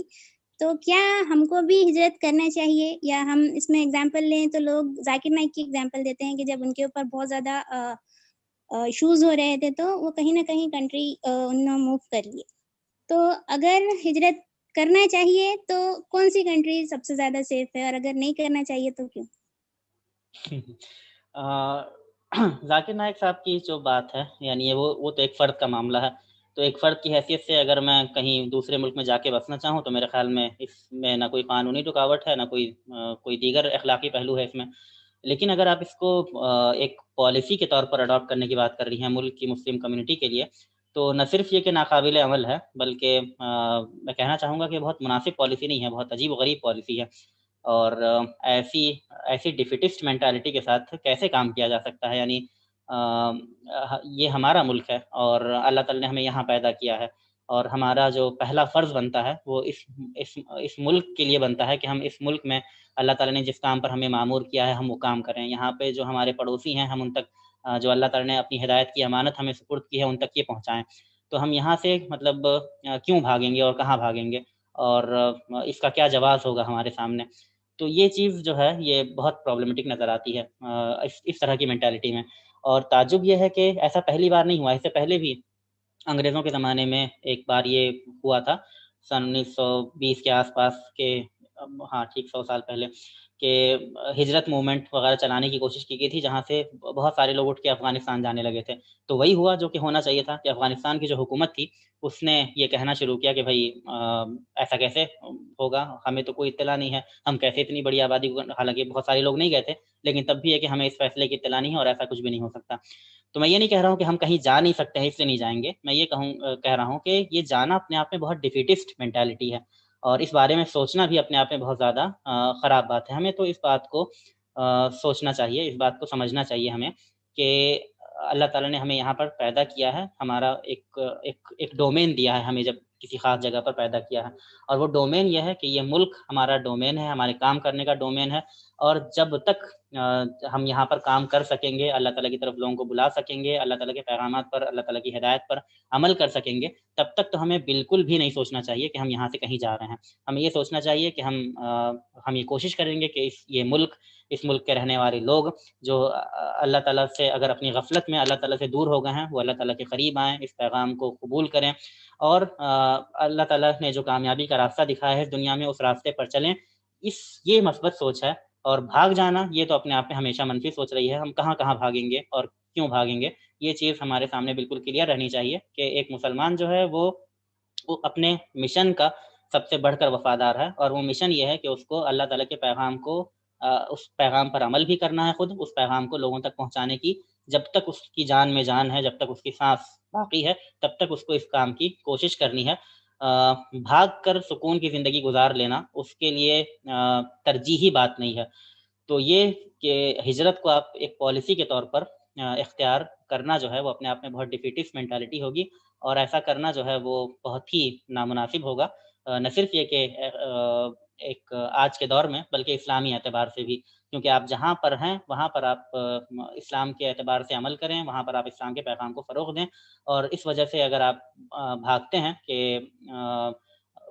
کہ ہم کچھ پرابلمس محسوس کر رہے ہیں تو یہ اپنے آپ میں ایک مایوسی کا رویہ ہے، اور مایوسی مومن کو زیب نہیں دیتا ہے. ہاں یہ بات میں پہلے بھی کہہ چکا ہوں، ابھی بھی کہہ دے رہا ہوں کہ انڈیویجول لیول پر اگر کوئی فرد معاش کی وجہ سے یا تعلیم کی وجہ سے ہجرت کرتا ہے تو اس سلسلے میں نہ کوئی رکاوٹ پہلے تھی نہ اب ہے، لیکن اس کو ایک پالیسی کے طور پر اڈاپٹ کرنا ایک خودکشی کا عمل ہوگا، قومی خودکشی کا، اور وہ ہمیں نہیں کرنا چاہیے. ہمیں ساری کوششیں کرنی چاہیے کہ یہاں کے حالات سازگار ہوں، اور ان حالات کے سازگار ہونے میں ہمارا ایک پازیٹیو اور کنسٹرکٹیو رول ہو. یہ ہمارا پہلی ترجیح ہونی چاہیے. جی اس ساری گفتگو میں جو اہم پوائنٹ ہمارے سامنے آیا ہے وہ یہی ہے کہ جو حالات ہیں اس وقت ملک کے، ایسے میں میدان چھوڑ کر بھاگنے کے بجائے میدان میں کود پڑنے کا جذبہ ہمارے اندر موجود ہونا انتہائی ضروری ہے، اور اس کے لیے صبر اور استقامت کے ساتھ ہم لوگوں کو اپنا کام کرنا ہے. سر یہاں پر ایک چیز آخری جو میں پوچھنا چاہوں گی وہ یہ کہ یہ تمام چیزیں اب ہمارے سامنے آ گئی ہیں، تو ایسے حالات میں دعویٰ کا کام ہم کس طریقے سے کر سکتے ہیں؟ اور خاص طور سے جیسا آپ بتائیں کہ لڑکیوں اور فیمیلز کیسا اس چیز میں، سوشل میڈیا کی بات تو ہمارے سامنے آ گئی، لیکن اس کے علاوہ بھی ایک چیز جو دیکھی گئی ہے کہ جب ہم اپنے ہم عمر لوگوں میں دعویٰ کا کام کرتے ہیں تو جو جوابات ملتے ہیں وہ یہ ہوتے ہیں کہ وہ ان کے گھر کے بڑوں کی وجہ سے پریشرائز ہوتے ہیں، یا وہ اس عمر کے اس فیز میں ہوتے ہیں کہ ان چیزوں میں ان کو انٹرسٹ نہیں ہوتا ہے. تو ایسے میں ہم کیا اپنا طریقہ کا لے کر آگے بڑھ سکتے ہیں؟ سب سے پہلے تو ہمارے ذہن میں یہ بات بالکل کلیئر ہونی چاہیے کہ دعوت جو ہے وہ سارے مسلمانوں کی ذمہ داری ہے. ہر مسلمان کے پاس اللہ تعالیٰ کی دی ہوئی ہدایت ہے، اور وہ ہدایت جو ہے وہ خود عمل کرنے کے لیے بھی ہے اور ایک امانت کے طور پر لوگوں تک پہنچانے کے لیے بھی ہے جن کے پاس وہ ہدایت نہیں ہے. تو یہ ہر ایک کا کام ہے، یہ کسی خاص تنظیم کا کام نہیں ہے کہ GIO کی لڑکیاں کریں گی اور دیگر لڑکیاں آزاد ہیں کہ کریں نہ کریں، SIO کے لڑکے کریں گے اور دیگر لوگ آزاد ہیں، جماعت کے ارکان کریں گے اور باقی مسلمان آزاد ہیں. ایسا نہیں ہے، بلکہ یہ ہر مسلمان کی ذمہ داری ہے کہ وہ اللہ تعالیٰ کی دی ہوئی ہدایت پر خود بھی عمل کرے اور اس ہدایت کو دوسروں تک پہنچائے جن تک وہ ہدایت نہیں پہنچی ہے. آپ فورس کسی کو نہیں کریں گے، لیکن اس کو پہنچائیں گے ضرور، تاکہ یہ واضح ہو جائے اس کے سامنے کہ حق کیا ہے اور باطل کیا ہے، اور اپنے فیصلے کا وہ خود ذمہ دار ہو اللہ تعالیٰ کے سامنے. تو یہ چیز ہے، یہ بنیادی ذمہ داری ہے. تو اس پہ یہ بات بھی ہمارے پیش نظر رہے کہ بہت سارے بہانے ہوتے ہیں جو خود ہمارے ذہن میں آ جاتے ہیں، شیطان وسوسے ڈال دیتا ہے، اور بہت ساری باتیں ہوتی ہیں جو دوسرے ہمیں بتا دیتے ہیں اور ہمیں مایوس کر دیتے ہیں. اسی قبیل کی کچھ باتیں آپ نے بتائیں، لیکن ہمارے ذہن میں بالکل یہ واضح تصور ہونا چاہیے کہ ہر انسان خود اپنا ذمہ دار ہے. تو اگر وہ عاقل اور بالغ ہے تو اس کو یہ پیغام اس تک پہنچنا جو ہے وہ بہت زیادہ ضروری ہو جاتا ہے کہ وہ اس پیغام سے واقف ہو، اور پھر وہ اپنے عمل کا خود ذمہ دار ہے. وہ اپنے حالات کا بہتر جج ہے کہ میں کیا کر سکتا ہوں اور کیا نہیں کر سکتا، میں کن حالات میں ہوں اور ان حالات میں کیا کیا جا سکتا ہے، کیا نہیں کیا جا سکتا، مجھے اس پیغام کو ماننا ہے نہیں ماننا ہے، یہ بات صحیح ہے غلط ہے، یہ اس کا اپنا ڈیسیجن ہے. پہنچانا ہمارا کام ہے. ہم پہلے سے یہ نہیں سوچ سکتے کہ اس کے حالات خراب ہیں نہ پہنچاؤ، یا وہ بہت کٹر ہے، بہت شدید مخالف ہے، اس تک نہ پہنچاؤ. یہ سب بیکار کی باتیں ہیں، اور ان بیکار کی باتوں میں جو پڑا وہ کبھی دعوت کے کام کو صحیح سے انجام نہیں دے سکتا. اگر لوگ سوچتے کہ اتنے کٹر مخالف ہیں ان کو دعوت نہیں دینی چاہیے تو حضرت عمر فاروق تاریخ کا حصہ ہوتے یا نہیں ہوتے، یہ ہمارے سوچنے کی بات ہے. تو لوگوں کبھی اس طرح کی باتیں نہیں سوچنی چاہیے کہ سامنے والا کون ہے، کیسا ہے، کیا ہے. ہاں، یہ بات آپ تب سوچیں گے جب آپ حکمت کے بارے میں سوچیں گے کہ کیسے اس کام کو کیا جائے. تو حکمت کے ساتھ دعوت دیجئے، لوگوں کے حالات پر غور کریے، یہ سب باتیں تو مناسب ہیں، لیکن کوئی بھی چیز دعوت نہ دینے کا بہانہ نہ بننے پائے. یہ بات ہمارے سامنے بالکل کلیئر رہے اصولی طور پر کہ یہ ہر ایک کے کرنے کا کام ہے، ہر ایک کی ذمہ داری ہے، اور ہر ایک تک پہنچنے کا کام ہے. یعنی یہ نہیں کہ کسی کو آپ مستثنا کر دیں کہ فلاں آدمی کو اس کی ضرورت نہیں ہے. نہیں، ہر ایک کو اس کی ضرورت ہے، چاہے وہ کسی بھی اسٹیٹس پر ہو، کسی بھی پوزیشن پر ہو، جو بھی اس کی ایجوکیشنل کوالیفیکیشن ہو. اگر وہ اللہ تعالیٰ کی ہدایت سے نابلد ہے کسی وجہ سے، تو اس تک اس کا یہ حق ہے کہ اس تک اللہ تعالیٰ کی ہدایت کو پہنچایا جائے. پھر یہ بھی اس کا حق ہے کہ وہ اس کو چاہے تو قبول کرے، چاہے تو نہ کرے. اس پر فورس نہیں کیا جا سکتا، نہ کیا جانا چاہیے. یہ ایک بات ہوئی. دوسری بات یہ کہ ہم کیا کر سکتے ہیں والے معاملے میں کہ ہر ایک کا اپنا کردار ہے، اور اس کو سب سے پہلے اس بات کی کوشش کرنی چاہیے، خصوصاً خواتین کو جو GIO کی ارکان ہیں ان کو بھی اس بات کی کوشش کرنی چاہیے ضرور کہ اپنے حلقہ اثر میں وہ دعوت کے کام سے غفلت نہ برتیں. وہ کالج میں جاتی ہیں تو ان کی بہت ساری دوست ایسی ہوتی ہوں گی، سہیلیاں ایسی ہوتی ہوں گی جو دین کا صحیح تعارف جن کو حاصل نہیں ہوتا ہے. تو یہ کوشش ان کی رہنی چاہیے کہ ان تک دین کا تعارف پہنچے، دعوت کا کام وہ وہاں انجام دیں. اور دیگر لوگوں سے ملاقاتیں ہوتی ہوں گی، جیسے ٹیچرز ہیں یا اور بھی دیگر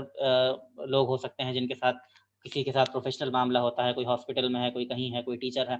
تو جو بھی آپ کے رب میں آ رہا ہے، کسی نہ کسی حیثیت سے یہ آپ کی ذمہ داری بنتی ہے کہ آپ اس تک اللہ تعالیٰ کے پیغام کو پہنچانے کی کوشش کریں. ہر ایک کے حالات مختلف ہیں، یہ بات میں تسلیم کرتا ہوں. ہر سامنے والے کے یعنی ہر مدعو کے حالات مختلف ہیں، یہ بات میں تسلیم کرتا ہوں. لیکن یہ کہ ان حکمتوں پر آپ کو خود غور کرنا ہے کہ کیسے اس کام کو بہتر انداز میں کیا جائے. یہ سوچئے کہ نہ کرنے کا آپشن میرے پاس نہیں ہے کیسے کرنا ہے وہ مجھ پر ڈیپینڈ ہے. جیسے کوئی سفر میں ہے تو بہت کم موقع ہے تو آپ اس تک کس طرح سے دعوت پہنچائیں گے وہ طریقہ بالکل الگ ہوگا. گریجویشن کر رہا ہوں میں، میرے ساتھ کوئی ہے جس تک مجھے دعوت پہنچانی ہے، اس کا طریقہ بالکل الگ ہوگا. میرے پاس موقع ہے، میں پلان کر سکتا ہوں، میں کچھ چیزیں اس تک اس کو کوئی کتاب کا مطالعہ کرا سکتا ہوں وغیرہ وغیرہ. تو یہ کہ ہم یہ سوچ لیں کہ ہمارے پاس نہ کرنے کا آپشن نہیں ہے تو انشاءاللہ جو ہمارا ذہن ہے وہ اس طور پر وائر ہوگا کہ راہیں ڈھونڈے گا کہ کیسے اس کام کو کیا جائے. اگر آپ نے ذہن کے سامنے یہ آپشن کھلا چھوڑا کہ کسی کو دی بھی جا سکتی ہے اور نہ دینے کا بھی آپشن ہمارے پاس موجود ہے تو شیطان جو ہے وہ وسوسہ اندازی کرے گا اور آپ ہمیشہ وہی والا آپشن چنیں گے کہ ابھی موقع مناسب نہیں ہے، نہیں دیتے ہیں اور یہ معاملہ ٹلتا چلا جائے گا یہاں تک کہ آپ اللہ تعالیٰ کے دربار میں حاضر ہو جائیں گی اور پھر وہاں کیا ہوگا وہ وہیں کا معاملہ ہے. تو اسی لیے بہتر بات یہ ہے کہ ہم اس بات کی کوشش کریں کہ اس بات کو سمجھیں کہ دعوت کا کام ہماری منصبی ذمہ داری ہے، منصبی فریضہ ہے، بحیثیت مسلمان ہماری ذمہ داری ہے اور ہمارے پاس کوئی آپشن نہیں ہے اس کام کو نہ کرنے کا، اس کام کو ہمیں کرنا ہی ہے. تو ہمارا پورا دھیان حکمتوں پر ہوگا اور اس بات پر ہوگا کہ کس طرح سے اس کام کو بہترین انداز میں انجام دیا جا سکتا ہے. یہ ہمارے پیش نظر ہونا چاہیے اور ہماری تمام ایکٹیویٹیز اس کے ارد گرد گھومنے والی ہوں. یہ ہماری اولین ترجیح ہو، یعنی یہ کہ سوشل میڈیا پر ہماری جو ایکٹیویٹیز ہوں اور باقی جو بھی کچھ ہم کریں، ہماری کوشش یہ ہونی چاہیے کہ وہ ہمارے اس کام میں جو کہ ہماری پہلی ترجیح ہے اس کام میں مومد و معاون ثابت ہو سکے. اتنا ایمفیسس، اتنا زور اگر ہم دینے میں کامیاب ہوئے اس کام پر تو شاید جو تاریخی غلطی ہمارے بزرگوں سے ہوئی ہے جس کی طرف میں نے اس سے پہلے اشارہ کیا اس کا کچھ ازالہ ہو سکے. اگر ہم اس میں کامیاب نہیں ہوئے تو پھر ملک کا مستقبل کیا ہوگا اور نفرتوں کے ماحول سے کیسے ڈیل کیا جائے گا اور یہ نفرتیں کیا کیا گل کھلائیں گی، اس بارے میں کچھ بھی یقین کے ساتھ کہنا مشکل ہے. جی سر یہ تمام چیزیں اب ہمارے سامنے الحمدللہ واضح ہیں. تو آخری میں اگر ہم کو ایک لسٹ تیار کرنی ہے، ٹو ڈو لسٹ، کہ ہم کو کیا کرنا ہے حقیقت میں، تو اگر ایک چھوٹی سی لسٹ ہم کو تیار کرنا ہے تو اس کے لیے جو کی پوائنٹس ہیں اگر آپ وہ دے دیں تو بہتر. اس کے لیے میں تیار نہیں ہوں لیکن فی البدی جو بات میں بتا سکتا ہوں میں بتا رہا ہوں کہ سب سے پہلے آپ کو اس بات کی کوشش کرنی ہے کہ آپ دین کا گہرا مطالعہ کریں، قرآن و حدیث سے تعلق پیدا کریں، سیرت کا مطالعہ کریں، اسلامی لٹریچر کا مطالعہ کریں تاکہ جو فکر اسلامی ہے وہ آپ پر واضح ہو اور آپ یہ جانیں کہ کرنے کا کیا کام ہے، زندگی کس طرح سے گزاری جائے، تعلقات کس طرح سے رکھے جائیں اور یہ چیز بالکل واضح ہو. تو پہلا کام تو مطالعہ کا ہے جس کے ذریعے آپ جانیں گی کہ ہمیں کیا کرنا ہے اور کیا نہیں کرنا ہے اور اپنی فکر کو اسلامی بنائیں گی تاکہ زندگی کے جہاں چوائس آئے کہ یہ کام کرنا ہے یا نہیں کرنا ہے وہاں پر آپ کی جو چوائس ہو، جو فیصلہ ہو وہ اسلام کے مطابق ہو. یہ پہلا کام ہے جو ہمیں کرنا چاہیے. اس سلسلے میں دوسرا جو کام ہے وہ یہ کہ جو معلومات اور علم ہم حاصل کریں اس کے مطابق ہمیں عمل کرنا ہے اور اپنے حلقہ اثر میں لوگوں کو عمل کروانا ہے. خواتین ہیں جو تو ان کا یہ جو امپورٹنس اس معاملے میں اور بڑھ جاتی ہے کیونکہ وہ پورے گھر کی سربراہ ہوتی ہیں